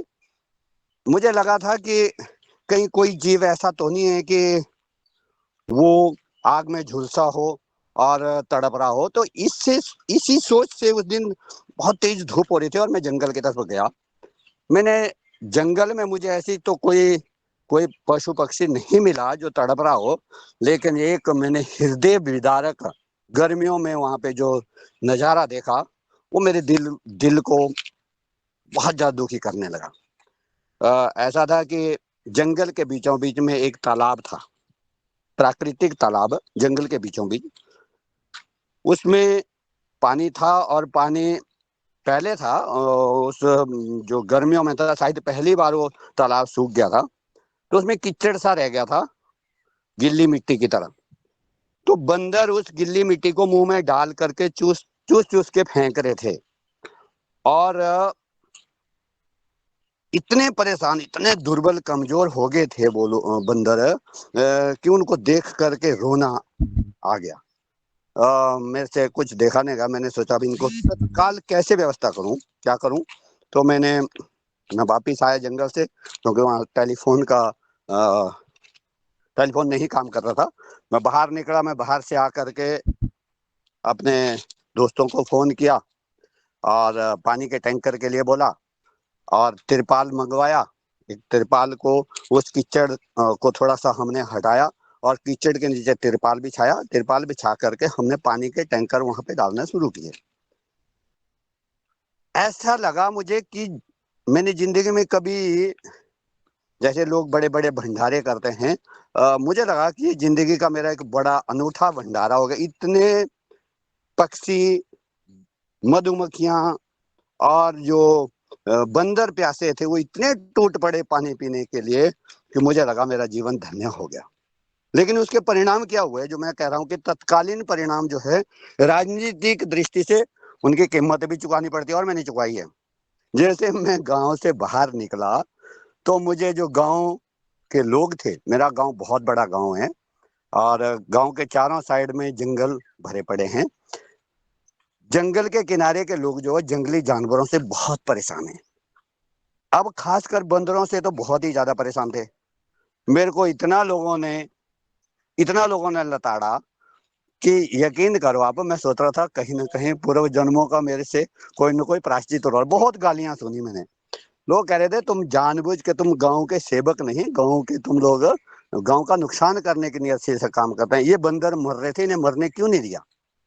यानी कि वो बंदर जब जंगल से भाग करके लोगों के घरों के आगे लगे हुए नलके को, टपकते हुए नलके को जब पानी पीने के लिए आते थे, तो लोग उसे डंडे से मार के भगा देते थे। इतनी क्रूरता, इतनी क्रूरता, ताकि वो प्यासे मर जाएं।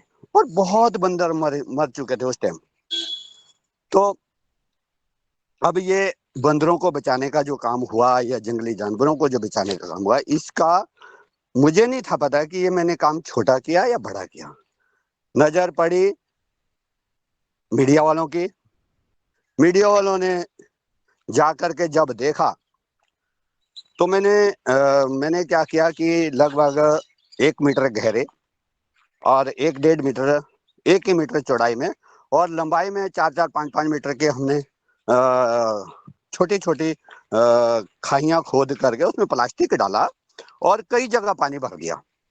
तो प्लास्टिक के ऊपर जो पानी कई दिनों तक रुका रहता है, तो जंगल में जगह जगह पानी वो पीते हैं। अब जो वन विभाग के कामों को मीडिया वालों ने तुलना करी, तो वो दैनिक जागरण के फ्रंट पेज की हेडिंग बनी।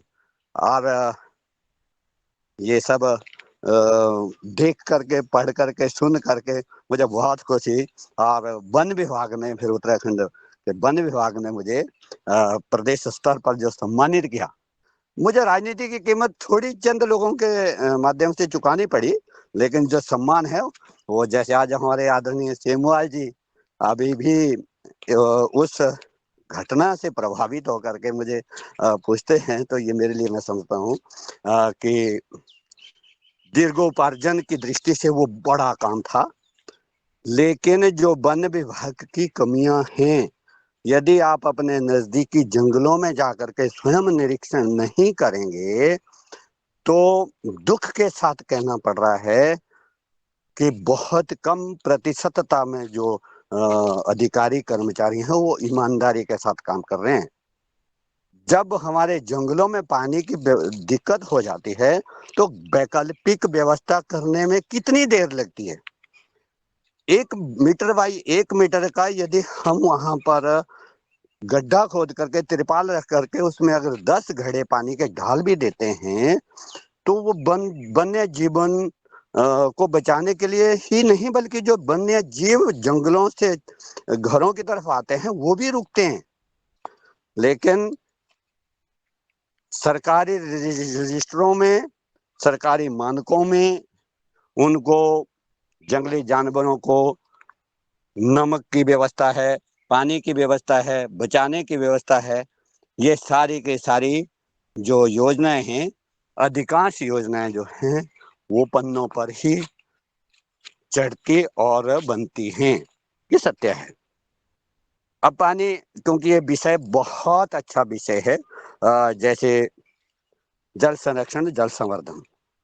हमारे जो प्राकृतिक तालाब थे, वो अधिकांश जो तालाब हैं उन पे अतिक्रमण हो चुका है। इसमें हमें स्वीकार करना होगा।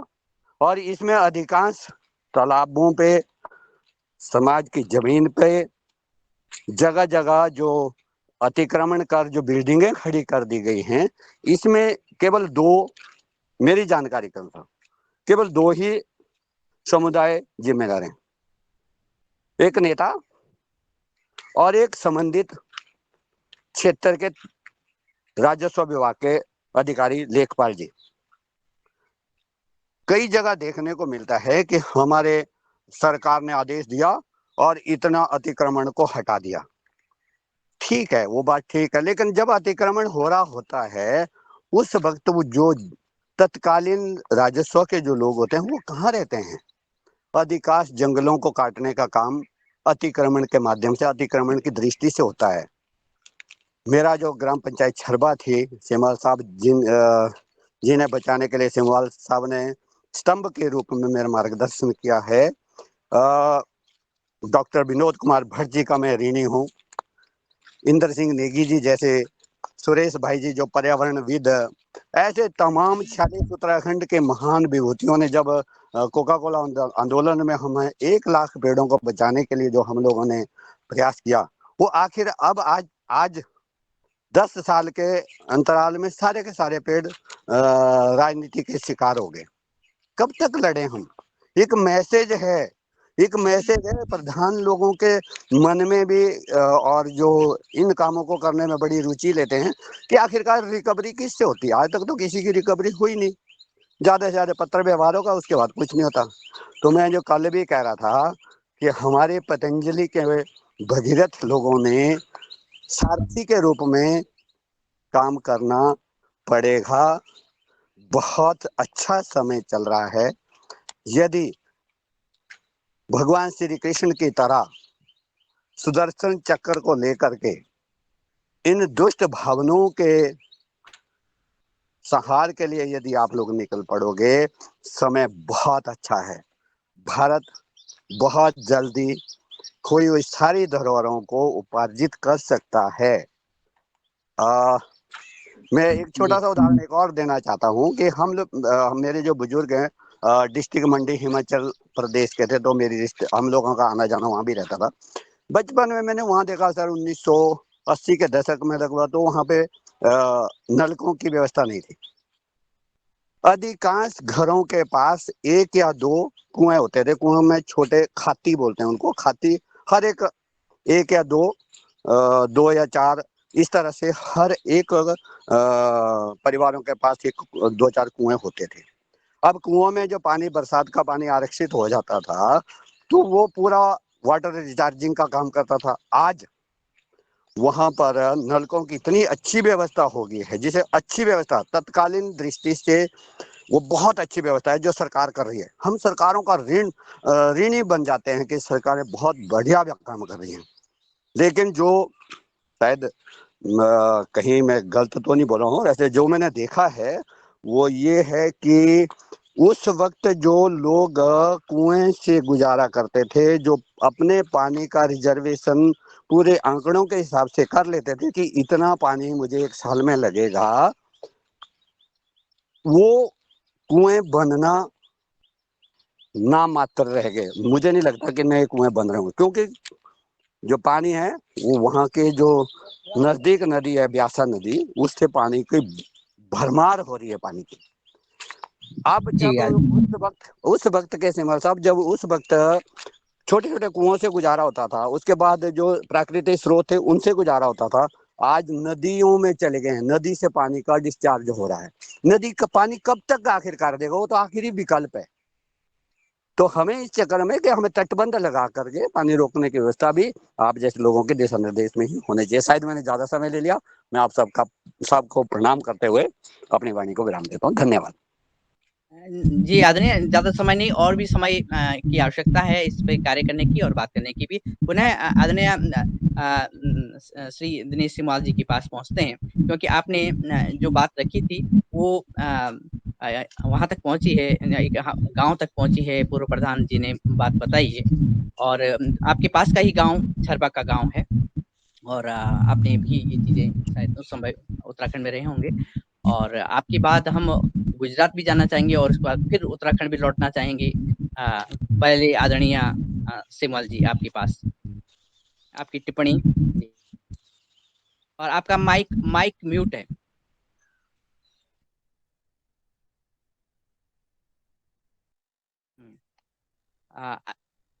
अनम्यूट कर लीजिएगा।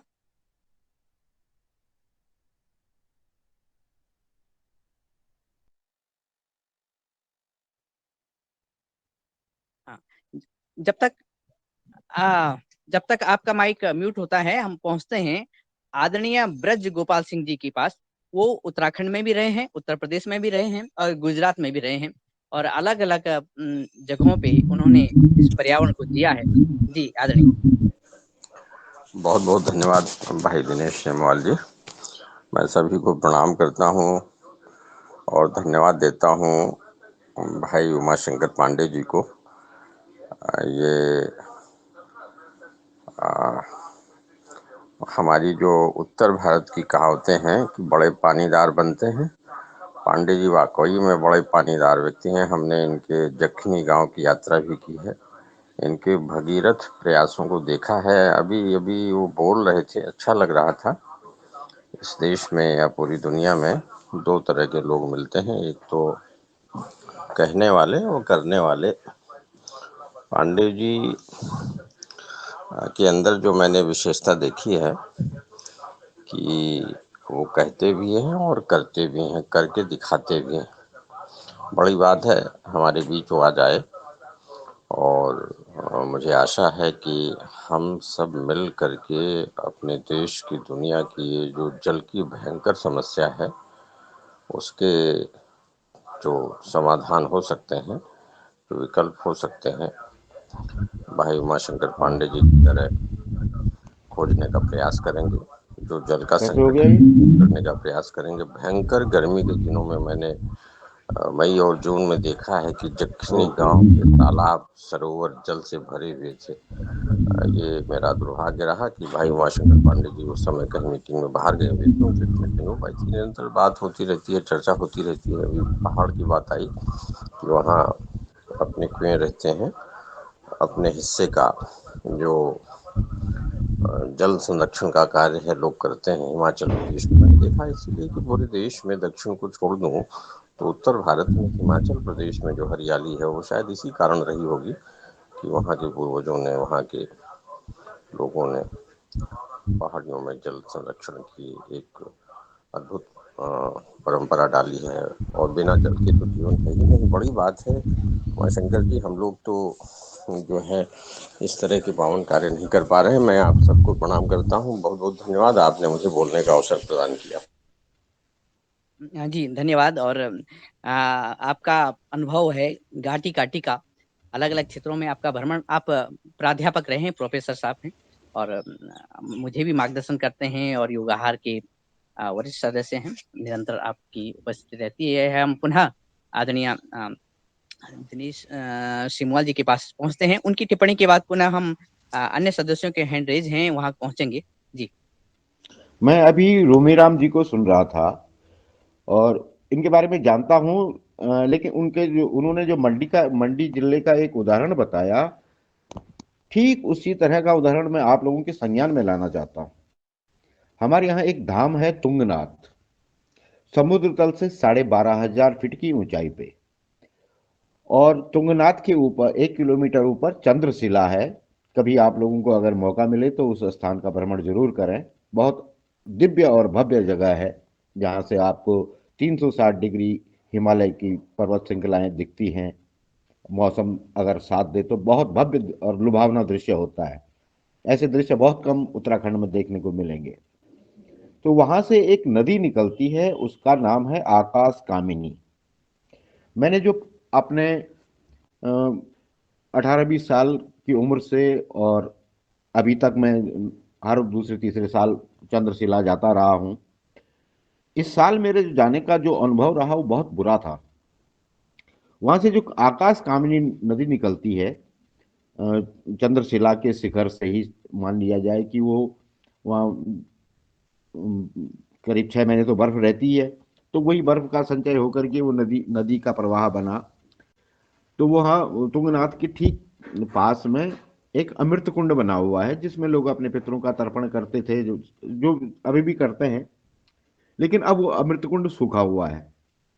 तो इस बार मेरी जिज्ञासा हुई कि मैं इसे देखूं कि ये ऐसा आखिर हुआ क्यों है। तो उसके ऊपर एक टैंक बना हुआ है, अमृत कुंड से ठीक ऊपर। तो जो नदी जो उसका प्राकृतिक प्रवाह था, लोगों ने उसमें पाइप लगा करके अपनी अपनी दुकानों तक, अपने प्रतिष्ठानों तक, होटलों तक पहुंचा दिया है, और वो पानी नीचे चोपता तक भी आ रहा है। यानी आपने सारा दोहन कर लिया और नदी सूखी हो गई। वो जो अमृत कुंड में जिसमें लोग अपने पितरों, तुंगनाथ के बारे में तो बहुत कम लोगों को पता होगा कि जो ऐसा लगे कि मेरा कोई आगे पीछे नहीं है, तो वो अपना जन्म पत्रा और अपना उस अमृत कुंड में विसर्जित कर देता था। तो ये मान लिया जाता कि उसने अपना श्राद्ध भी कर दिया है। एक धार्मिक मान्यता है, अभी भी लोग करते हैं। अस्थियों का विसर्जन वहां होता है, उस इलाके का जो सारी रोकी और वो पूरा इलाका हुड्डू उसाड़ा, जो पूरा भूभाग है उस पट्टी का। तो लोग अपने पितरों की अस्थियों का विसर्जन वहां करते थे। जनेऊ संस्कार भी वहां पर होता है। तो एक धार्मिक इस दृष्टि से बहुत महत्वपूर्ण तीर्थ है वो। लेकिन उसका जो प्राकृतिक जल प्रवाह था, उसको लोगों ने अपने स्वार्थ के लिए उसको खत्म कर दिया। पानी आपने वहां से टेप किया, अपने होटल तक ले गए, वो बह रहा है, लेकिन उसके संचय की कोई व्यवस्था नहीं है। ये जिम्मेदारी हम अब इसके लिए हम सिर्फ सरकार को दोषी नहीं दे सकते। हम इतने स्वार्थी हो गए हैं कि हमने अपने स्वार्थ के लिए, अपना होटल चलाने के लिए, अपना ढाबा चलाने के लिए, अपना प्रतिष्ठान चलाने के लिए वो सारा दोहन कर लिया उसका। उसमें एक बूंद जो है अमृत कुंड में नहीं आ रही है, जबकि उसमें 2 गोमुख लगे हुए हैं कि जहां से जो एक पहाड़ में एक प्राकृतिक प्रवाह था। अभी उमा शंकर पांडे जी ने एक बहुत अच्छी बात कही थी अहिल्याबाई होलकर का। अहिल्याबाई होलकर का उत्तराखंड बहुत बड़ा ऋणी है, और खासकर केदार घाटी, जिसे रुद्रप्रयाग जिला कहा जाता है, इसमें जितने मंदिर हैं उन मंदिरों के सभा मंडप अहिल्याबाई होलकर ने बनाए। उन्हें क्या पड़ी थी कि इंदौर से चल करके और वो इस केदार खंड को इस तरह से भव्य और दिव्य बनाए। लेकिन एक भावना होती है उनका, जो अपना आस्था होगी, उन्होंने काशी विश्वनाथ मंदिर के जीर्णोद्धार के बाद केदार घाटी को चुना। उनके निर्माण सचल दल आगे साथ चलते थे, उसमें इंजीनियर होते थे, कारीगर होते थे, मजदूर होते थे, और किसी से कुछ नहीं लिया। अब रुद्रप्रयाग से लेकर के और केदारनाथ, मदमहेश्वर, तुंगनाथ, सारे मंदिरों के सभा मंडप, क्योंकि पुराने जो मंदिर बने हुए हैं, मैं ये थोड़ा विषयांतर हो रहा है, लेकिन संदर्भ आ गया तो मैं चाहूंगा कि इस बात को भी मैं आपके साथ साझा करूं कि उत्तराखंड के अधिकतम मंदिर शिखर शैली के हैं। इनके केवल गर्भगृह होता था और उसका प्रवेश द्वार होता था। अहिल्याबाई होलकर ने सारे मंदिर, अधिकतम मंदिरों का, चाहे वो बस केदार का ले लीजिए, गुप्त काशी, उखी मठ, तुंगनाथ, मदमहेश्वर, केदारनाथ, गौरीकुंड, और यहाँ तक कि त्रिजुगी नारायण, इन सारे मंदिरों के सभा मंडप बनाए। मंदिर का अग्रभाग जिसमें बहुत ज्यादा गैदरिंग, अच्छी गैदरिंग हो सकती है। गर्भगृह में एक सीमित संख्या में लोग जा सकते हैं। सभा मंडप बाहर बने हैं, यहाँ तक कि केदारनाथ का जो सभा मंडप है ना, उसमें लगता है कि वो पिछला भाग और अग्र भाग, उसमें जो सिमेट्री बनाई है, जो पीछे उसमें कलाकृतियां थी, उसी कलाकृतियों को आगे के भाग में भी, लोग इस बात को बहुत कम लोग जानते हैं, लेकिन डॉक्टर शिव प्रसाद नैथानी ने अपने उत्तराखंड के इतिहास में इन बातों को बहुत बारीकी से रेखांकित किया। ये जल का मामला नहीं था, लेकिन मैं अहिल्याबाई होलकर, उमा शंकर जी की बात का ही आगे बढ़ाते हुए, कि उन्होंने कितनी धार्मिक आस्था की महिला रही होंगी, ऐसी महिलाएं मेरे ख्याल से मुझे दूसरा उदाहरण मिला नहीं है। और केदार घाटी के प्रति उनका उपकार, वो भगवान शंकर के प्रति उनकी आस्था थी कि पूरी केदार घाटी के सारे मंदिरों के सभा मंडप बना दिए गए, जिनका आज हम रख रखाव तक नहीं कर पाए हैं। बनिया कुंड में, तुंगनाथ से 6 किलोमीटर नीचे बनिया कुंड एक जगह है, वहां पर अहिल्याबाई होलकर ने एक धर्मशाला बनाई। आज वो खंडर हो गया है। मैं इस तरह की जिज्ञासा के साथ अक्सर जाता रहा हूं, तो उसको अहिल्याबाई होलकर लोग बोल नहीं पाए होंगे, तो उसका अपभ्रंश हो गया इलाबाई। तो अभी कुछ साल पहले तक उसको, मैं वहां पर एक चाय की दुकान थी, हम लोग चाय पी रहे थे, तो मैंने पूछा, मैंने कहा यार ये यहाँ पर अहिल्याबाई होलकर, कि जी अहिल्याबाई नहीं थी, इलाबाई थी कोई। तो लोगों ने उसको इलाबाई कर दिया। अब अब वो संपत्ति अब किसकी है? होनी तो मेरे ख्याल से बद्र केदार मंदिर कमेटी की होनी चाहिए थी वो। अब पता नहीं उनके रिकॉर्ड में है नहीं है, तो वो एक खंडर हो गया है। अब उस पर एक कोई टेंट लगाता है और वो अपना जीविकोपार्जन कर रहा है। तो अहिल्याबाई होलकर की उस विरासत को भी हम नहीं संभाल पाए हैं। मैं फिर वापस आता हूं कि जल संरक्षण के लिए जो हमने आकाश कामिनी नदी को ही सुखा डाला है, अब नीचे आकर के जो अमृत कुंड के बाद वो जो पानी का रिसाव होता है, वो थोड़ा थोड़ा उस गदरे की तरह से आता है और काकड़ा गाड़ में वो मंदाकिनी नदी में मिलती है। लेकिन उसका पानी निरंतर कम होता जा रहा है, क्योंकि हमने ऊपर ही दोहन कर लिया उसका। तो वापस भैया उसको फिल्टर करके वापस उसी में डाल देते, बुग्यालों में डाल देते। ऐसा कुछ नहीं, वो बह रहा है तो बह रहा है, उसको टेप को बंद करने की भी कोई जरूरत नहीं। तो ये एक व्यक्तिगत रूप से भी लोगों को जिम्मेदारी समझनी होगी कि हम गंगा जमुना का मायका कहलाते हैं, हम ही यहाँ सूखे रह जाएंगे तो आगे क्या होगा? तो ये इस बात में काम नहीं चलने वाला है कि मैं अपना काम बनता भाड़ में जाए जनता, जो कि एक आमतौर पर आजकल लोगों का चलन हो गया है। ये नहीं होना चाहिए।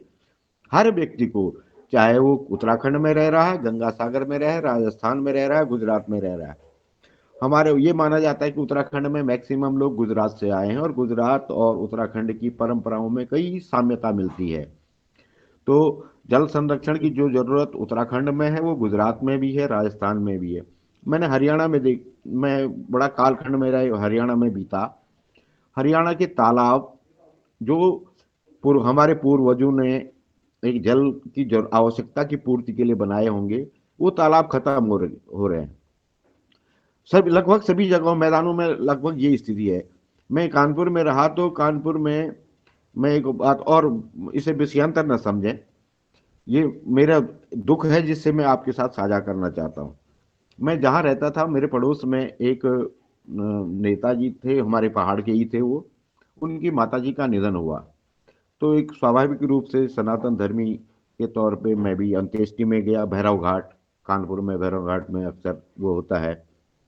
उसके बाद जो हम पहाड़ के लोग, उत्तराखंड के लोग जो होते हैं कि बिना गंगा, आमतौर पर यहाँ जो अंत्येष्टि होती है वो गंगा के किनारे होती है, क्योंकि अंततः वो गंगा में विलीन कर लिया, तो उसके बाद एक आत्मिक शांति मिलती है। तो ये एक परंपरा चली आ रही है। मैं भैरव घाट से जब गया, तो वहाँ मुझे ये लगा कि स्नान तो होना चाहिए, जो हम लोगों की एक स्वाभाविक प्रवृत्ति है। तो वहाँ पर एक और मेरे मित्र थे, सौरभ शुक्ला, वो बोले, भाई साहब कहाँ आप जा रहे हैं? गंगा का पानी आचमन करने लायक नहीं है। तो वो कन्नौज से सारा अपशिष्ट जब उसमें आता है, तो वाकई कानपुर में मैं गंगा मैंने हाथ में लिया, ऐसे छिड़क दिया, घर आकर के नहाया। तो ये स्थितियां किसने की हैं? उमा शंकर जी बहुत सही कह रहे थे कि सिर्फ सरकार को दोष नहीं देना चाहिए। आप जल संरक्षण करें तो साथ में उसकी स्वच्छता और शुद्ध पवित्रता का भी तो ध्यान रखना चाहिए। हम उसमें बेतहाशा सारा अपशिष्ट बहा रहे हैं, इस बात को भी, ये भी एक बड़ी जिम्मेदारी है। और मैं इस बात में मुझे कहने में कोई संकोच नहीं है कि सिर्फ और सिर्फ व्यक्ति अपने स्तर पे कर दे तो सारी समस्याओं का समाधान हो सकता है। हम जल संरक्षण भी कर सकते हैं, उसकी पवित्रता भी बनाए रख सकते हैं, लेकिन अगर उदासीनता इसी तरह से चलती रही तो जी, आपने आपने रखा कि हम बदलेंगे, युग बदलेगा, हम सुधरेंगे, बिल्कुल हाँ। युग सुधरेगा की तर्ज पे ये बात है। व्यक्ति की भागीदारी से ये कार्य होना संभव है। आपने बिहार, गुजरात, अन्य जगह के प्रांतों की बात की। अभी हम बिहार जाना चाहेंगे। आदरणीय रवि आदित्य जी उपस्थित हैं और उनके बाद अन्य सदस्यों के पास पहुंचेंगे, तो समय की भी सीमा देखेंगे। तो आदरणीय रवि आदित्य जी, इस जल संरक्षण की जो बात आगे बढ़ी है, इस पे चिंताएं भी हैं, मनन भी है, सॉल्यूशन भी है, समाधान भी है। तो अपनी बात रख करके जी। जी बहुत बहुत धन्यवाद। बहुत ही अच्छी और सारगर्भित चर्चा हो रही थी, जैसे आदरणीय पवन सर ने इसकी शुरुआत की। और मैं इसमें सिर्फ इतना कहना चाहूंगा कि एक आम जनजीवन की तरह एक हमारी जो छोटी कोशिश होती है कि आप किस स्तर पे अपने परिवार में, अपने घर में, अपने सर्किल में, अपने दोस्तों के बीच में जल संरक्षण की बातों को कर सकते हैं।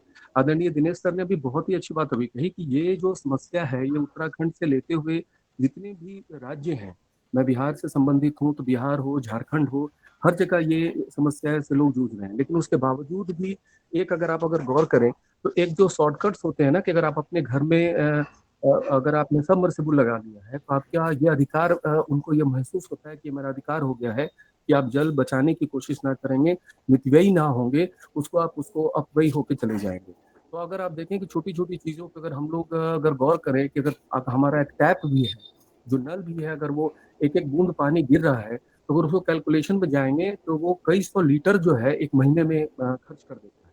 ठीक उसी तरह से अगर हम स्नान करने के प्रयोग को, कपड़े धोने के प्रयोग को, ये एक बेसिक चीज है। वो बर्तन धोना, कपड़ा धोना, वहां पे आप इस चीज को, संचय को कर सकते हैं।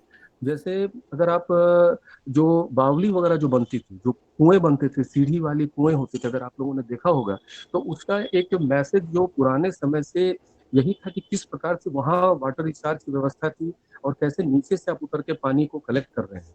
तो यहाँ हमारे समय में जो अभी के लिए सबसे बड़ी चीज क्या है कि अगर हम लोग किसी को फॉलो करते हैं, अगर आप किसी भी व्यक्ति को फॉलो कर रहे हैं, तो साथ साथ में आप उसको, अभी सबसे अच्छी संप्रेषण चीज है वो है जो अभी की व्यवस्था में हम लोग जाते हैं, सोशल मीडिया पे जो कुछ भी पोस्ट हो, ऐसी चीजें आनी चाहिए कि किस प्रकार से आप करें। अगर आप व्हाट्सएप ग्रुप में अगर आप इस चीज को लेते हैं कि भाई हमारी तरफ से हम लोगों ने ये कोशिश की है, हमारे साथ ये व्यवस्था है, और ये बिल्कुल सही है कि एक आम जन के तरफ से प्रयोग वहाँ नहीं होता है। आम जन के कहने का मतलब है कि अगर सरकार सब काम कभी नहीं कर सकती है, उससे कुछ योजनाएं हैं, कुछ मजबूरियां हैं, और जो व्यवस्थाएं होती हैं जहाँ पे कुछ लीकेज है उसको हम लोग नहीं कर सकते हैं। लेकिन आमजन की तरफ से हम लोग अपनी तरफ से बहुत बेसिक चीजों को सुधार करके उसमें व्यवस्था को ला सकते हैं। जी जी, बहुत बहुत धन्यवाद। आप सभी लोग का बहुत बहुत आभार। जी, बहुत-बहुत धन्यवाद आपका। आपने बात रखी और आप किसानों के साथ वहाँ पे खूब इन्वॉल्व हैं और जल से लेकर के, ज़मीन से लेकर के और अन्न के क्षेत्र में, इसके संरक्षण के क्षेत्र में कार्य कर रहे हैं आदित्य जी। और जब बात चल रही है कि संरक्षण की, वन संरक्षण की, जल संरक्षण की, तो अभी उत्तराखंड से जो एक बयार चली थी कभी चिपको आंदोलन की, उसके 50 वर्ष पूरे हुए हैं, पूर्ण हुए हैं। और इसी तरह से अलग-अलग क्षेत्रों में आदरणीय दिनेश सर ने ये बताया कि कैसे होलकर जी ने उत्तराखंड में कार्य किया, देश भर में कार्य किया। आदरणीय उमाशंकर जी ने बहुत सारी बातें रखी हैं, बहुत सारी बिंदुएँ रखी हैं, जिन पे आगे चर्चा होनी संभव है और बहुत सारे आदरणीय सदस्यों के विचार बिंदु सामने आ रहे होंगे। हमारी लगभग ये चर्चा आगे बढ़ती ही रहेगी, कल-परसों निरंतर इस चर्चा में सभी आदरणीय शामिल होंगे। मैं मध्य प्रदेश चलता हूँ आदरणीय श्री मुनीलाल जी भाई साहब के पास और वो अपनी बात रखें और इस चर्चा को आगे बढ़ाएँ, ऐसा निवेदन। धन्यवाद आचार्य जी। मैं बहुत महत्वपूर्ण चर्चा हो रही है। जब मैं आदरणीय विनोद भट्ट जी को सादर आमंत्रित कर रहा हूँ कि वो डॉक्टर साहब आए और सदन को संबोधित करने का कष्ट करें। आदरणीय डॉक्टर विनोद भट्ट जी तक मेरी आवाज पहुंच रही हो, सादर आमंत्रित है। आदरणीय शरद वर्मा जी नर्मदापुरम इटारसी से सदन में उपस्थित हैं, मैं उनको सादर आमंत्रित करता हूँ। सदन को कोटि कोटि प्रणाम। आज की जो चर्चाएं हो रही हैं वो बहुत महत्वपूर्ण है और पानी ही जीवन है, बगैर पानी के जीवन होना असंभव है। हमारे गांव में सारे कुएं काफी सूख गए थे, तो गांव वालों ने मिलके हम लोगों ने जो नाला नदी है उसमें बोरी बंधान बनाया, बोरियों से रेत भर के उसको पानी रोका था और मुन्नीलाल सर जी को हम लोगों ने दिखाया भी उसके विषय में। और जब वो पानी रुका और 1 साल बाद हमारे गांव के कुछ कुएं जीवित हो गए, तो हमें बड़ी खुशी हुई। और वो बोरी बंधान में बहुत कुछ खर्च नहीं आता है, तो वो बोरी बंधान से आप पानी रोक सकते हैं इजीली और बहुत अच्छा पानी को सदुपयोग कर सकते हैं। मैं तो चाहता हूं कि इतने प्रेरणा स्रोत जो कार्यकर्ता हैं और जो अपने महान भाव आए हैं, उन सभीयों के विषय में जानकारी एकत्रित करके लोगों को पानी को कैसे बचाएं इस पे सोचना चाहिए।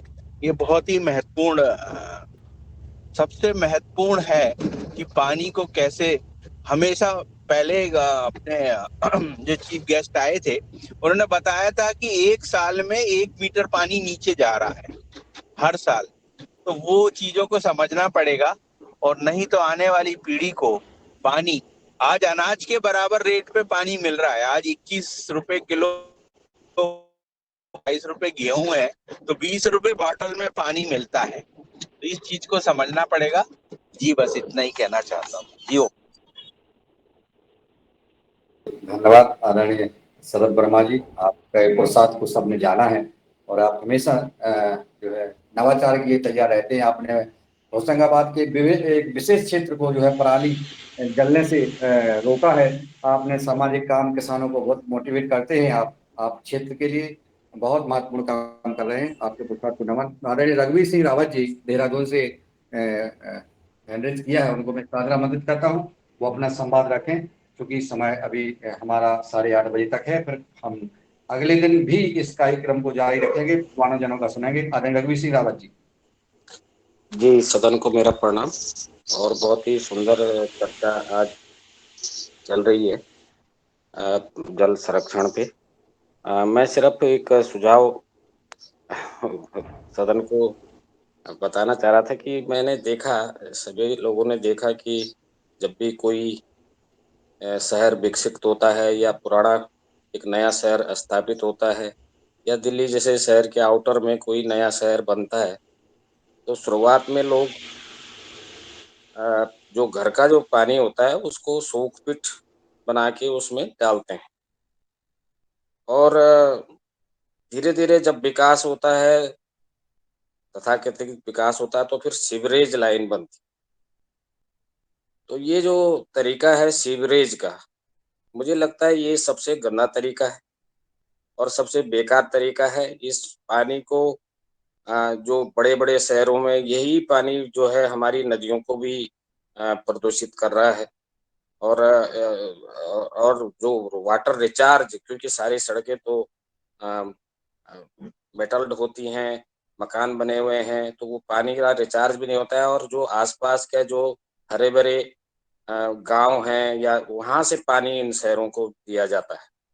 तो ये जो हमारी नीति है कि सीवरेज बनाना ही बनाना है और सीवरेज बनाना मतलब विकास, इस पे मुझे लगता है सोच विचार करने की जरूरत है। क्या कोई अन्य उपाय नहीं हो सकता है कि हम इस सीवरेज सिस्टम की जगह कोई अन्य सिस्टम अपनाएं? तो मैं दूसरा मैं ये कहना चाहता था कि पानी को जो मैंने ये देखा है ये कि जो सार्वजनिक जल व्यवस्था तो है सरकार की, टेप वाटर का, लेकिन लोग क्या करते हैं कि इसके बावजूद भी सबमर्सिबल लगा देते। सबमर्सिबल की बाढ़ जैसी आ जाती है और लेकिन इस पे कोई कंट्रोल सरकार का नहीं है। मुझे लगता है कि इस पे एक अच्छा खासा टैक्स होना चाहिए। और कि अगर आपने सबमर्सिबल लगाया है तो आपको टैक्स भी देना पड़ेगा, आखिर पानी तो सार्वजनिक है। तो इस तरह से सरकार को काम करना चाहिए ताकि अ, वो जो पानी जो भूमिगत जो जल है उसका कोई भी अ अ, इस तरह से दोहन ना करे कि अन्य को उसका भुगतान करना पड़े। तो मैं यही एक सुझाव करने की मेरी इच्छा हुई थी कि इस तरह से अगर कुछ सरकारी स्तर पे काम होता है तो इसमें कुछ बदलाव आ सकते हैं। जी, धन्यवाद। धन्यवाद आदरणीय रघुवीर सिंह रावत जी, आपने सुझाव दिया। और अब मैं आदरणीय फाइनल कमेंट के लिए आज के वह कार्यक्रम में जो चर्चा हो रही है, मैं आदरणीय पवन कुमार सर को आमंत्रित कर रहा हूँ कि वह आए और अंतिम वक्ता के रूप में, मार्गदर्शक के रूप में अपना बात रखें। और फिर हम जो है आज आभार व्यक्त करेंगे। कल के लिए हम आदरणीय पवन सर जी से चाहेंगे कि मार्गदर्शन दें, कल क्या विषय रखें। जी नमस्कार। बहुत सुंदर आज की चर्चा रही है, सभी के विचार आए हैं और मुझे लगता है कि ये पानी के ऊपर जो चर्चा है ये जारी रखेंगे, क्योंकि अभी सच्चिदानंद भारती जी अभी जब आएंगे तो उनके अनुभव, उनकी जुबानी सुनना बाकी है।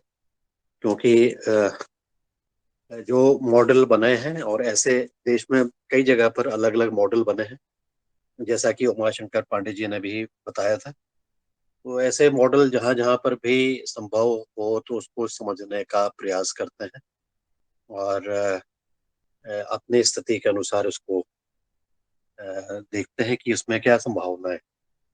और ये काम सभी को करने की जरूरत है, जैसा हम पहले भी चर्चा कर चुके हैं। ये केवल एक ही व्यक्ति ने नहीं करना है, ये केवल सरकार का ही काम नहीं है, ये सबका काम है। लेकिन इसको एक सही दिशा और उसके बारे में पहले मानसिक रूप से तैयार होते हुए, समझ बनाते हुए उस पर कार्य किया जाएगा तो बहुत अच्छा रहेगा। कम से कम चर्चा करके उसकी बातचीत करना शुरू करें, अपने आप से शुरुआत करेंगे और जो हम स्वयं कर सकते हैं उसको करेंगे। और उसके बाद फिर बाकी जगह पर जो हमारे प्रभाव क्षेत्र में है वहां पर भी करने का उसको प्रयास किया जाए। तो इस तरह से हम चलते हुए ये जो हमारी योगाहार में जो चर्चा होती है उससे हमारी एक धारणा बनती है, उससे हमारा एक अनुभव हमें मिलते हैं, सुनने को मिलते हैं और उससे ही हम अपने विचारों को एक समग्र रूप से लेते हुए हम आगे बढ़ने की हमें दिशा मिल सकती है, प्रेरणा मिलती है। तो इसी चीज को हम लेते हुए आगे चलेंगे तो मुझे लगता है कि बहुत सुंदर इसमें रहेगा। आगे इस तरह से ही शायद चलने पर ही हम करें। और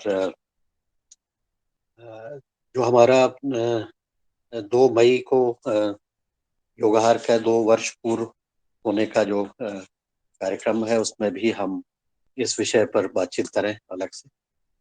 उसके थोड़ी सी इस चीज को महत्व ज्यादा देने की जरूरत है और इस पर हम उस समय भी बातचीत करेंगे और ये चर्चा मुझे लगता है कि जारी रखें हम, अच्छा रहे। सभी को नमस्कार। धन्यवाद सर। और आदरणीय डॉक्टर विनोद भट्ट जी, तो मेरी आवाज पहुंच गई है, मैं उनको सम्मान के साथ आमंत्रित करता हूँ, वो आए अपनी बात रखें। जी नमस्कार। बहुत अच्छी चर्चा चल रही है। मैं असल में ये कहना चाह रहा था कि एक बार पहले भी ये बात हुई थी तो मैंने एक चीज कही थी कि हमें अपने आप को, अपने हिस्से की गंगा को अगर हम शुद्ध रखें तो सारा जो पूरी गंगा ही शुद्ध होगी, तो हम अपने हिस्से का पानी भी शुद्ध नहीं रख रहे। तो मैं अभी कुछ दिन पहले एक मेरे मित्र हैं ब्रिजमन शर्मा, वो पिछले 30 सालों से उनकी संस्था स्टैक्स करके है, तो उसका एक कार्यक्रम हुआ 30 साल का। तो उन्होंने उसमें वो भारती जी भी आए थे तो भारती जी से भी मिलने का सौभाग्य पुनः प्राप्त हुआ। और वो एक कैंपेन, मुझे लगता है कि एक दिन अगर पानी की बात चल रही है और हम बृजमोहन शर्मा जी को ना बुलाएं तो वो थोड़ा सा वो रहेगा, तो एक दिन हम उनको बुलाते हैं। मैं उनका एक कार्यक्रम का जो वो जल प्रहरी उन्होंने एक कार्यक्रम शुरू किया है, और उसका जो है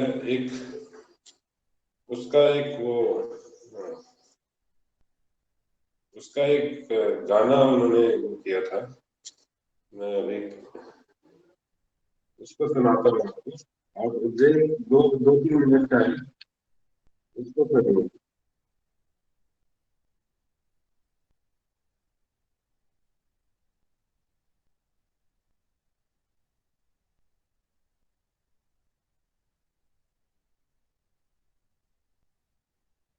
शायद आवाज मुझ तक नहीं आ रही आवाज है नहीं आ रही, नहीं आ रही। नेटवर्क चलिए, कुछ प्रॉब्लम जी। नेटवर्क प्रॉब्लम है। आदरणीय डॉक्टर साहब की बात कल पूरी करेंगे। मैं आदरणीय दिनेश जी को आमंत्रित कर रहा हूँ कि आप आए और सबका आभार भी ज्ञापित करें। और आज विराम देते हैं, कल फिर यहीं से शुरू करेंगे। जी आदरणीय, धन्यवाद। क्योंकि बहुत सारे सदस्यों की बात अभी रह गई है। आदरणीय भट्ट सर की आवाज भी नेटवर्क न होने के कारण यहाँ तक नहीं पहुँच पा रही है। और जिस तरह से आज की रूपरेखा आदरणीय पवन सर जी ने आगे बढ़ाई है कि किस तरह से हम जल संरक्षण को लेकर के आगे बढ़ें और किस तरह से हमारी जो भागीदारी होनी चाहिए, ये बात भी माननीय सदस्यों के माध्यम से सामने आई है कि। और लास्ट में डॉक्टर भट्ट सर ने भी कहा है कि अपने अपने हिस्से की गंगा, अपने अपने हिस्से की यमुना को हम संरक्षित करेंगे तो ये गंगा भी बचेगी और हम भी बचेंगे, ये जल संरक्षण होगा। और बहुत सारे बिंदु उभर के भी सामने आए हैं। और आदरणीय भट्ट सर तक हमारी आवाज पहुंच रही होगी तो वो जो महान भाव के नाम बता रहे थे उनको भी एक दो दिन में इस मंच पर हम सुनेंगे, ऐसी प्रार्थना है। और साथ में ही ये कल चर्चा आज वाली ही आगे बढ़ेगी। आदरणीय आपने हमें मार्गदर्शन दिया है।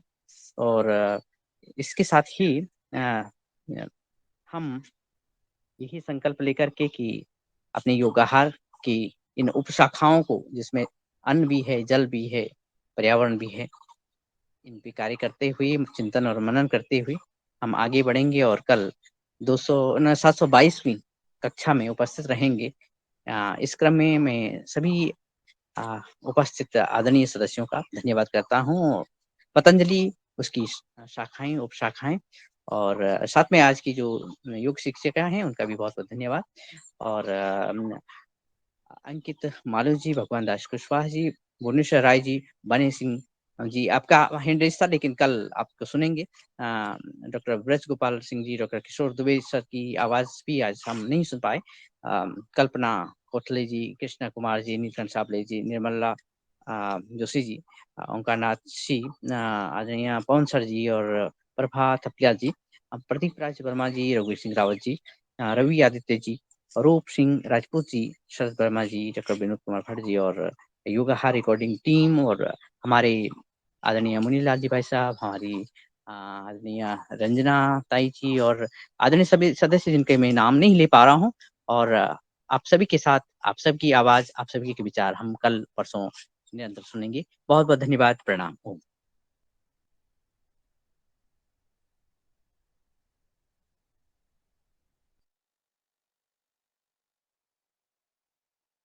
सबको साधुवाद। कल और इस साथियों के साथ, ऐसे बुद्धिजीवी और विद्वान जनों के साथ कल मिलते हैं, 5:30 बजे योग करेंगे और फिर हम चर्चा करेंगे। तब तक के लिए हम विदा लेते हैं। सबको सादर प्रणाम। ओम सर, धन्यवाद। प्रणाम। दिनेश सर का बहुत बहुत आभार। ओम। प्रणाम सर। ओम। बहुत बहुत धन्यवाद। और